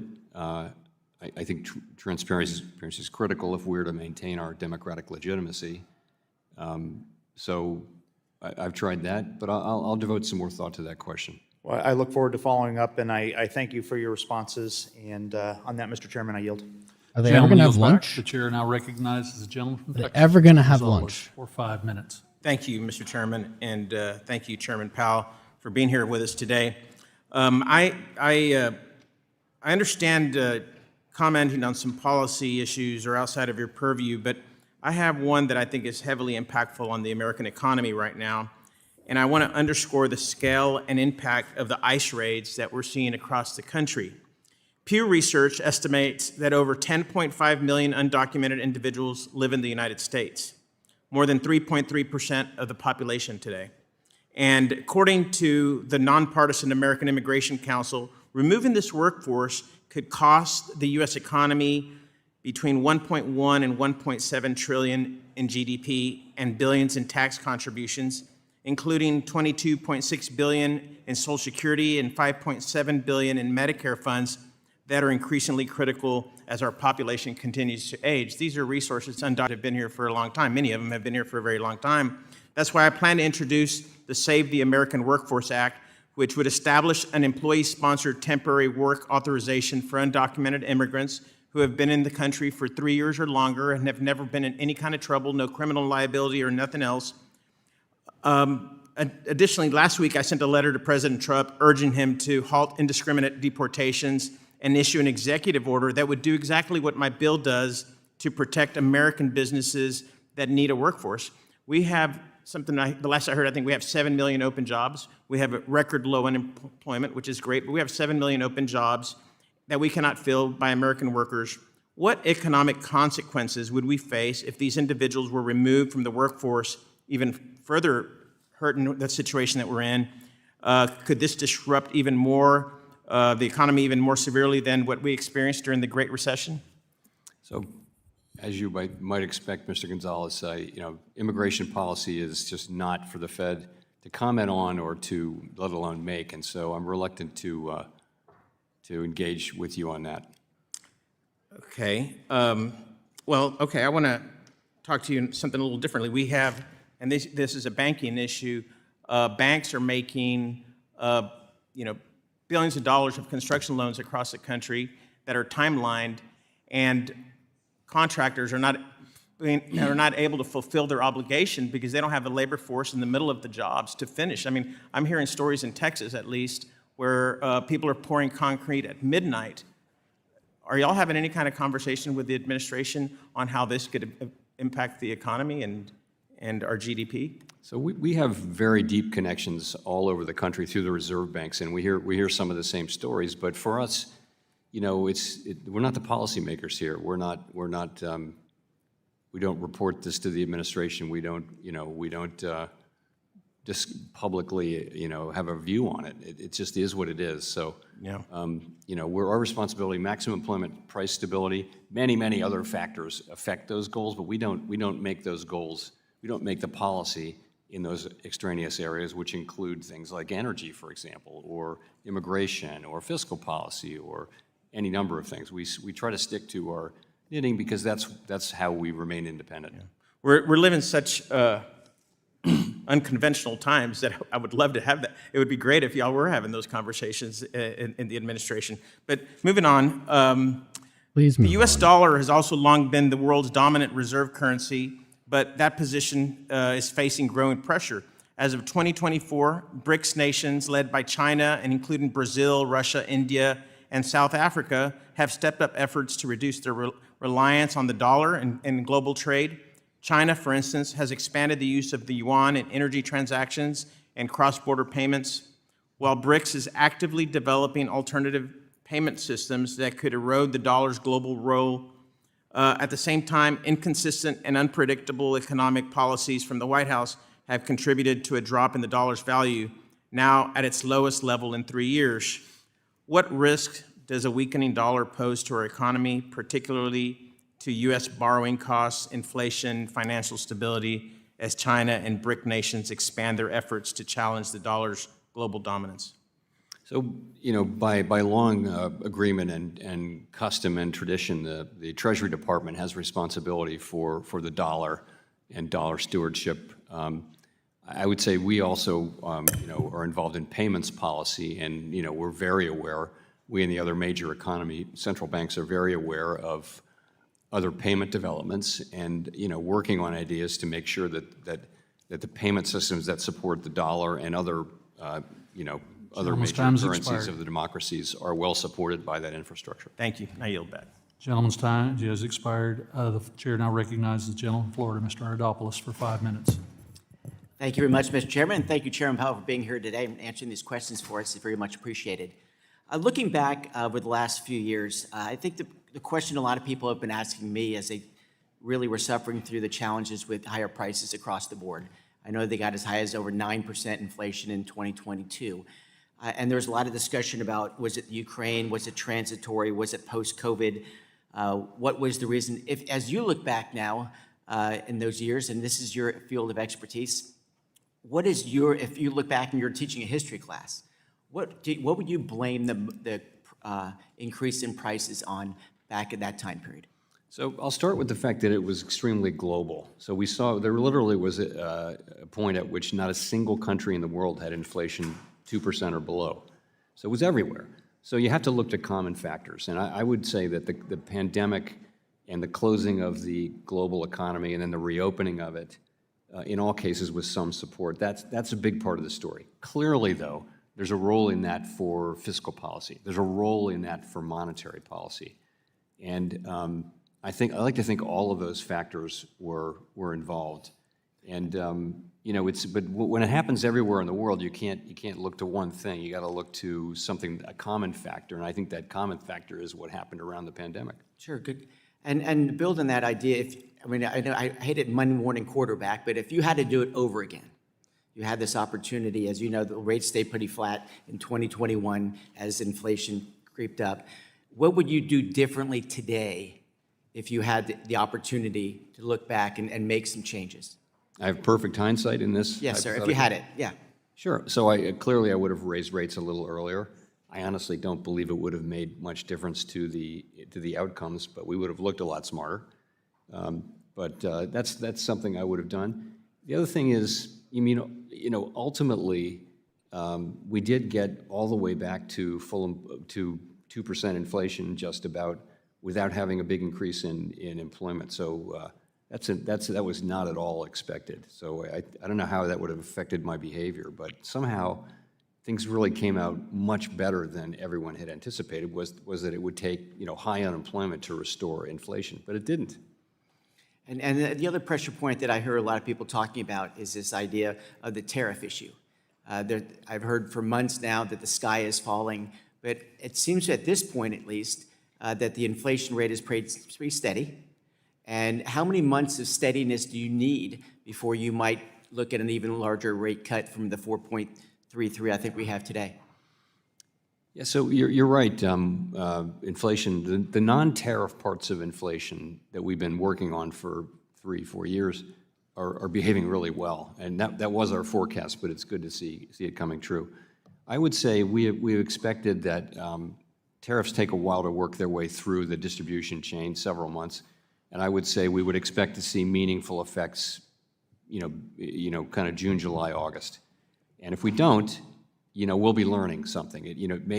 We have a highly adaptive, flexible economy, and it's certainly a possibility that the tariffs that we expect will come through in a much smaller level. We can't know that until we actually see it, but I think we'll be learning as we go, and if we see that, then that would lead us to want to cut earlier. The other thing that would lead us to want to cut earlier is if we actually did see some weakness in the labor market of a troubling nature, and we don't see that. Those are the two things we'll be looking for. And the last question I'd ask is, at that same time period where, as you put it, the global issue of inflation, I get that, but at the same time period, there's pretty radical increase in spending in 2021 by the federal government. What factor did that play in the inflation level? Certainly a factor, I would say. As I mentioned, fiscal policy definitely played a role. I think if you take a step back from those things, what happened was demand came back so much stronger than we expected. You remember, if in late 21, early 22, you had the pandemic still going on, Omicron going, was it 21? Yeah, 21 into 22. And demand was just much stronger than people expected. And by the way, the supply side was much slower to recover. So that's the labor force, that's all of the snarled up supply chains. The supply side took a long time to recover, and demand was much stronger. That story created the high inflation. Behind that, fiscal policy played a role, the spending did, monetary policy played a role, and the pandemic. But you would agree that the government spending did play a significant role in that as well? Yeah, I would say that. Okay, Yeah. Thank you. Thank you, Mr. Chairman. Gentleman yields back. The chair now recognizes the gentleman from Illinois, Mr. Foster, who's also ranking member of the Financial Institutions Subcommittee for 5 minutes. Thank you, Mr. Chair. Following up actually on Rep. Gonzalez's line of questioning, so in addition to your dual mandate, do you believe that that preserving the U.S. dollar and the primacy of the U.S. dollar is part of your job description? I think it's not formally part of our job, but yes, it's something that we care about, and we certainly wouldn't want to undermine that. But that's really, Treasury has the primary role around the dollar. That's been the case for some time now. Yeah, I was just wondering how you deal with the sort of worldwide drop in investor confidence in dollar-denominated assets. Frankly, due to a president who kind of disregards conventional economic theory and whose answer to nearly every question seems to be, well, I haven't decided yet, or maybe I'll give you an answer in a couple weeks. Maybe I'll just comment, it must be challenging. Now, one of the things I've been very concerned about is, in terms of the job market, is artificial intelligence and the coming impact there. We're seeing predictions by the leaders of the leading AI firms that within 1 to 2 years, a majority of entry-level white-collar jobs will be gone. And there are products that are being released to market that propose to do pretty much exactly that, and I anticipate pretty high uptake of those, things to essentially eliminate back office operations in small businesses, things like that, or intermediate-sized businesses. And we're already seeing layoffs in the big tech firms. Microsoft had a big round of layoffs where 40% were computer coders and maybe another 20% supervisors of computer coders. And so I was just wondering, what sort of analysis is the Federal Reserve doing about that job shock, and how is it going to affect your dual mandate when it lands, perhaps as early as the next year or two? So I think economists everywhere are doing work analyzing the potential implications of AI for employment and some of the very things that you mentioned. And we're certainly both consumers and producers of that kind of research. You know, and don't think anybody, I certainly can't make any positive statements with great confidence about what will happen, but there's certainly a possibility that, at least at the beginning, AI will replace a lot of jobs rather than just augmenting people's labor.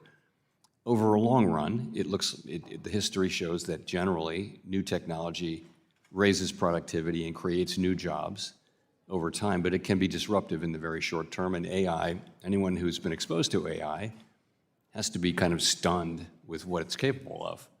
And you think, if you think, oh, this is just the beginning, they say that 2 years from now, the things you're looking at will be left behind by the continued development. So I think it is certainly everything you would want in a transformational technology, and I think the unknowable, but certainly to be important effects on the labor market. And I hear the same things you mentioned from CEOs, that they can see a way to significant reductions in employment, but I don't think we know that.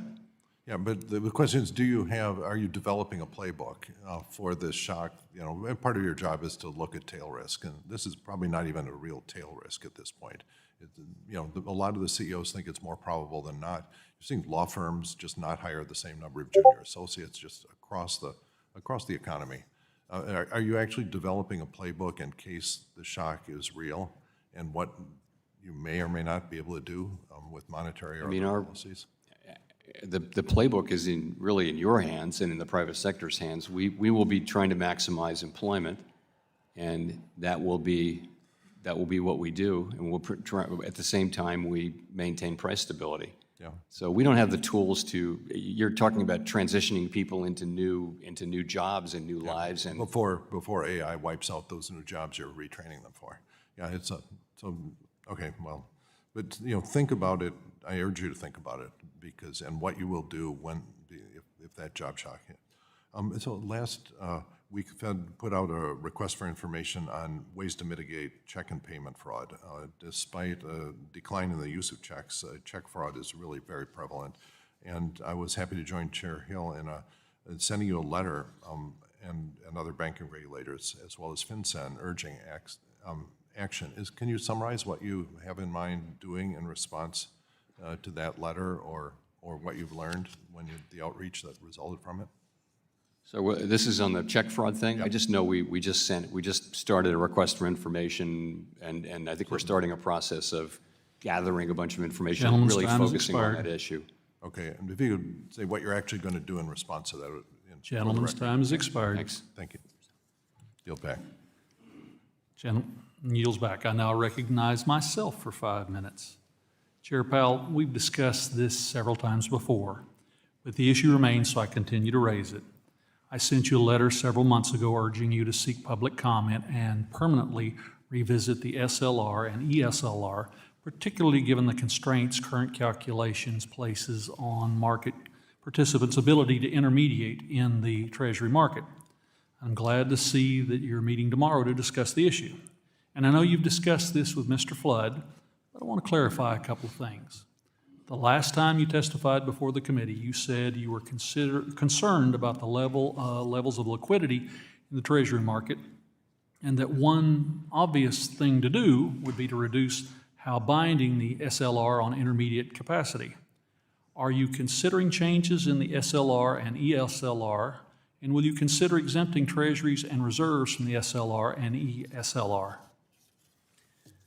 So I do think we've effectively raised the capital tax on all kinds of intermediation activities, and that certainly includes Treasury market activities. So I've long favored leverage ratio reform, and so we're putting out a document for comment, which will seek comments on one particular proposal and alternatives to that proposal, as I mentioned earlier. Which I think answers my next question, which will you look at changes at the leverage ratios that constrain a bank's ability to participate? Yes, that's the idea. In your view, would allowing netting mechanisms for derivatives on treasuries encourage participation in the market? And would you consider looking at that with your prudential counterparts? This is for derivatives? My first phone call on that would be to Vice Chair Bowman to ask her what she's planning, but I'm certainly open to that conversation. Absolutely. Let's discuss the framework review. You've said that the review of the consensus statement is complete, but potential changes to communication strategies and tools may continue into the fall. When can we expect the framework review to be complete, and will you provide opportunities to receive feedback from members, industry, and the public on any changes the board is considering? So the framework review, there are two parts of it. There's the consensus statement, which contains our monetary policy framework, and then there's communications. On the first, the framework, we've had the meetings that we needed to have to talk about the employment mandate and the price stability mandate and how we might change the framework. Now comes the discussion between participants on the committee, all 19 of us, about exactly what language to use in the new framework. And we're just entering that phase between these two meetings and at the July meeting, and hopefully we will be able to announce something near the end of the summer. And I expect that will be, and by the way, we've talked about, we've laid this out a little bit in the minutes as we go. One last question. The NPR notes that the FOMC's policy deviates from the first difference policy rule. Will you provide a justification for why the FOMC decided against that path? Against the first difference rule? Mm-hmm. Well, as you probably know, there are 5 rules that we talk about there, and the first difference rule is the one that calls for a price hike. The other 4 say that we're in the right place. So the Taylor rules generally are very supportive for where we are. It so happens right now. First difference rule is a very interesting concept, which we can talk about online, which has a lot of appeal, but it can be a little bit volatile too. And right now it's calling for a rate hike.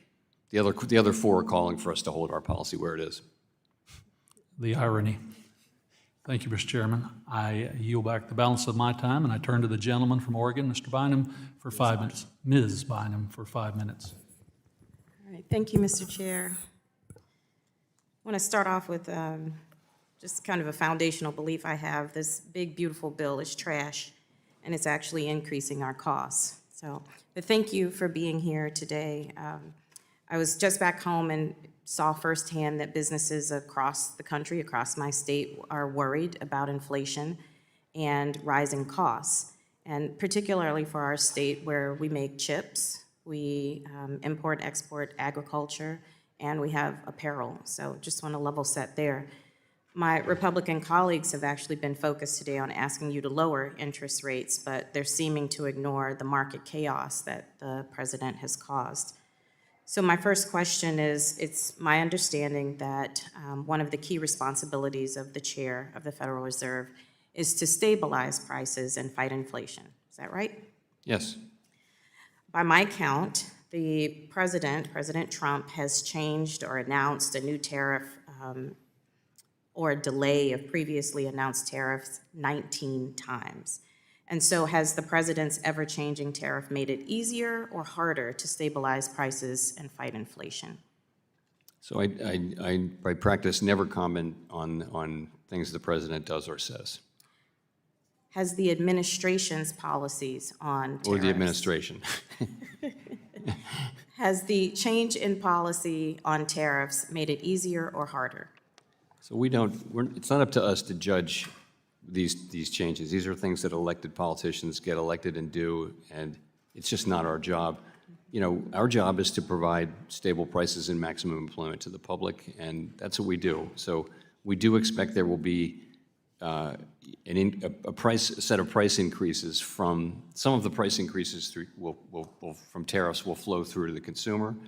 We don't know whether that will be persistent or how large it will be, and so right now we're kind of in watch and wait mood until we have a better sense. Is your sense that back to school will be affected, the holiday season would be affected? You mentioned it a little bit earlier on how you didn't say the exact time frame, but you thought maybe a few months we would start to see changes from Well, I think tariff impacts? we're going to be learning as we see. We'll get before the July meeting, we'll get a inflation report well before that. And, we're going to be looking to see, we expect to start to see meaningful increases through the goods channel. And if we don't see that, then that'll be telling us something. We'll be learning from that. And by the way, we'll also be looking at the labor market. If it weakens unexpectedly, we'll be looking at that too. We will continue to adapt to the evolving situation as we have been doing. Thank you. So what market conditions would make it so that the Federal Reserve would be able to lower interest rates, which would also lower costs? Yeah, so as I just mentioned, I would say if we were to see that inflation is not coming through as our forecast and other public forecasts have suggested, that would push us in the direction of being able to cut sooner. Also, if the labor market were to weaken, that would push us in the direction of being able to cut sooner. I think if the opposite happens, if the labor market remains strong and we do see higher inflation, I think we will still get around to cutting, but it would be later rather than sooner. What do you think American families are expecting from the Federal Reserve? Stable prices and maximum employment. That's what we want to deliver. And we want people to feel so confident of price stability that they never think about inflation. That's where we were for a very long time, and we've made a lot of progress back to that place, but we're not quite there yet. And we're gonna finish that job.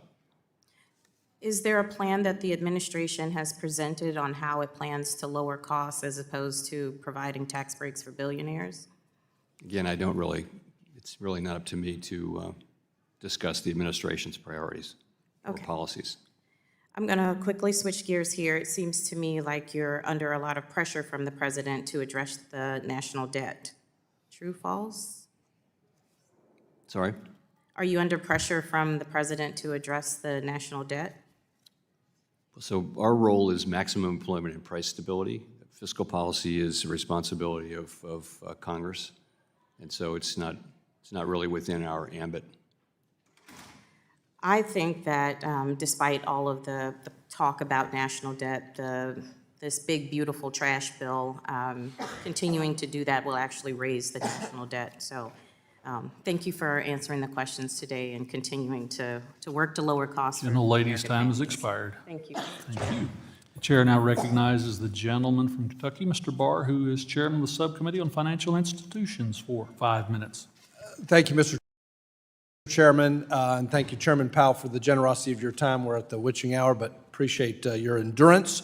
And with respect to my friends, the gentlelady's line of questioning, would a recession that would potentially result from a massive tax increase, a $4 trillion tax increase, would a recession help the debt and deficit picture? No. Tax receipts would go down and all that. Yeah, so I think this sky is falling scenario about the one big beautiful bill, we have to put into context, and I'm not asking you, Chairman Powell, to comment on this, but this is my editorial response to my colleague. A massive $4.5 trillion tax increase that would put us into a recession is not a recipe for fiscal discipline. Chairman Powell, let me switch gears to tariffs. Governor Waller argued in a speech earlier this month that tariffs might result in just a one-time price increase as opposed to increasing long-term inflation expectations, especially since this Congress has not pumped massive spending into the economy as Democrats did under President Biden. On this issue of a one-time price increase versus inflation expectations, do you generally agree with Governor Waller's analysis? So I do agree that basically, if things are a one-time increase, then you don't respond to them. That's the whole idea, is there's a shock to prices. It could be an oil shock, could be a tariff shock. Generally speaking, you don't respond if you are highly confident that it will just be a one-time shock. I think the current situation, though, is a complicated one, and I think a number of my colleagues and I feel like it's a decision we need to take with some care. And the reason is because we're not at price stability in 2018 and 19 when the president's tariffs were put into place. not only did we not raise rates, we cut rates 3 times that year because the tariffs were so much smaller. These tariffs are many times larger, and they do raise kind of more concern. In 2019, we hadn't had high inflation in 30 years. Now we're only a few years reduced away from high inflation. So we think that they may well prove to be a one-time thing, but in the meantime, it's a decision we want to approach with some care. I think we've made a lot of progress towards getting closer to that 2% goal. Does the Fed take into account the disinflationary fiscal policies like supply-side tax cuts, deregulation, and more energy production that could be a counterweight to whatever one-time price increase that might materialize as a result of tariffs? So we look at aggregate inflation, not any particular kind, and I'm very gratified at the performance of services inflation, which has come down now. That was the very sticky inflation. So I think overall the inflation picture is actually pretty positive. Chairman Powell, we're looking forward to this rulemaking later this week addressing Treasury market liquidity. Can you talk about how banks are constrained from holding U.S. Treasuries and other low-risk assets on their balance sheet as a result of these restrictive leverage ratios?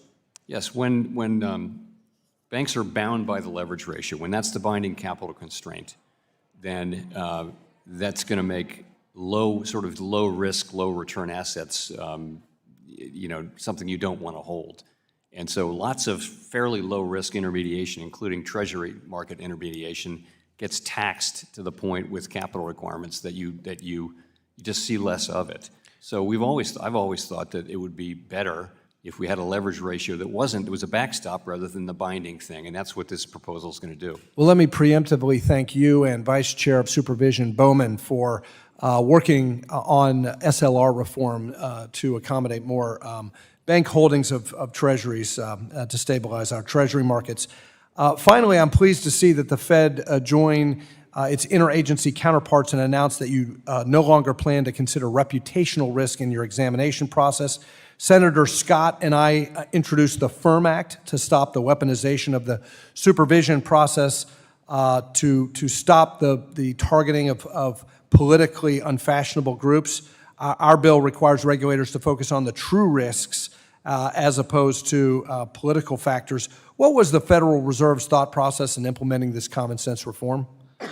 That it's common sense. And I think this is an area where we learned over the last couple of years that there really was a problem here. The reports were louder and louder and more troubling. So we just thought, let's take this off the table. It may have been unintentional on the part of banks that there was so much. It was just such a gentleman's time has expired. Fraught issue that banks turned away people which they didn't intend to discriminate. That's what the banks. Thank you for helping to depoliticize the announce banking to the system. membership we will recognize Mr. Torres and Mr. Loudermilk, then adjourn for our 1 p.m. agreed to hard stop time. And with that, the gentleman from New York, Mr. Torres, is recognized for 5 minutes. Thank you. Chair Powell, you spoke about elevated uncertainty and declining sentiment in the U.S. economy. Do you believe, as I do, that the economy would be in a better position but for the elevated uncertainty and declining sentiment created by the Trump tariffs? I don't want to be criticizing policies. I will say uncertainty has... Is it fair to say that the policy created uncertainty? It's fair to say uncertainty was very elevated, but it's also fair to say that uncertainty has actually come down since the peak, if you will, in April. I think there's a different feeling out there now than there was 2 months ago, and it's more constructive feeling on the part of businesses, which you must be feeling too. But it's higher than it otherwise would be in the absence of the Liberation Day tariffs. To what extent was the elevated uncertainty a factor in keeping the Fed from cutting interest rates? So I think that's part of it. The truth is, we were cutting rates, and we paused in January and haven't cut rates since. And really, the reason is that we, like other forecasters, do expect a fairly substantial wave of price increases to come through to the consumer and to measured inflation. We've always said the timing, amount, and persistence of all that is highly uncertain. I think we hadn't expected to see it until now. We now begin to think it is time for us to be seeing that, and if we don't see it, that will matter. If we do see it, that will matter. So we've just taken a cautious approach to not moving our policy rate until we have a little more confidence about the size and likely effects of that. Chair Powell, following the so-called Liberation Day tariffs in early April, we saw something the U.S. economy had not seen in decades, a flight not to the U.S. dollar as a safe haven, but away from it. And since President Trump's inauguration, the U.S. dollar index has fallen by nearly 10%, marking the worst first-half performance for the dollar since 1986. At the same time, Japan, America's largest sovereign creditor, just saw the worst 20-year Japanese government bond auction since the 1980s, raising fears that it could reduce its holdings of U.S. Treasuries. Given these developments, do you believe, as I do, that the U.S. may be transitioning from a period of dollar dominance to a period of dollar decline? Well, let me say, the Fed does not have responsibility for the dollar. That's really the Treasury. But I'm asking for your analysis. I wouldn't make that statement. No, I think it's things have been volatile. The markets are digesting things, and I think the Treasury market's been fine by many measures. The dollar is still You feel the safe haven status of the dollar is as strong as it's ever been? I think the dollar is still the number one safe haven currency, and I don't think it's I would say these narratives of decline are premature and a bit overdone. I want to ask about the debt. The big, beautiful bill would have ugly consequences for our nation's finances, adding more than $2 trillion to the debt if the provisions are temporary, and far more if made permanent. We've accumulated World War II levels of debt, not during a world war, but during peacetime. Interest payments on the debt have become the largest item in the federal budget after Social Security, surpassing Medicaid, Medicare, and military defense. To what extent is the U.S. at risk of entering a debt spiral in which rising interest costs lead to ever larger deficits, which in turn lead to ever larger interest costs? Yeah, I think that the U.S. federal budget is on an unsustainable path. The debt is not at an unsustainable level right now, but the path is not sustainable, and I think the sooner we deal with that, and by we I mean you, the better. The Trump administration has championed the unitary executive theory, the notion that the president has absolute power over all entities that wield executive power. That theory, if taken to an extreme, would all but abolish the independence of the Federal Reserve. If monetary policy became nothing more than an expression of presidential will and whims, what havoc would that wreak on the U.S. economy? I think that independent central banks have proven over time to be a valuable and critical institutional practice. And I think that is because basically advanced economy democracies around the world have given their central banks a degree of operational independence. They assign them goals. You go do this and you stick to those things, but we'll let you, you may choose the means of achieving those goals. It's called instrument independence, but not goal independence. And I think it's a very Gentleman's time has expired. Very important practice. Gentleman's time has expired. Chair now recognizes our last member of the day, the gentleman from Georgia, Mr. Loudermilk, for 5 minutes. Well, thank you, Mr. Chairman. Chairman Powell, it's good to see you again. And I'm going to be brief, so maybe we can get out of here right at time. As some of my colleagues know, I chair the bipartisan Payments and FinTech Caucus, along with a fellow Georgian on this committee, Representative David Scott. And in the past, you and I have talked about payment-related issues like FedNow, but today, I'd like to ask you about the failure of Synapse Financial Technologies, a third-party service provider that connects banks with non-bank fintechs, and what it means for the bank and the non-bank ecosystem. Last year, a dispute between Synapse Financial Technologies and Evolve Bank and Trust revealed a shortfall in customer savings deposits of $65 to $95 million.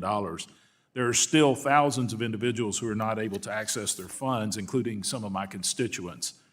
So the question is, could you provide an update on what the Federal Reserve is doing to ensure that customers regain access to their funds? And is there anything that the Federal Reserve is considering to help prevent situations such as this going forward?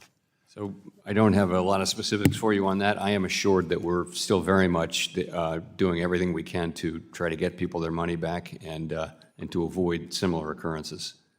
Okay. Well, I said I was going to be brief, and that was a brief answer, so with that, I yield back, Mr. Chair. Gentleman yields back. The chair would like to thank Chairman Powell for his testimony today, and without objection, all members will have 5 legislative days to submit additional written questions for the witness to the chair. The questions will be forwarded to the witness for his response, and Chair Powell, please respond no later than January 29, 2025. This hearing is adjourned.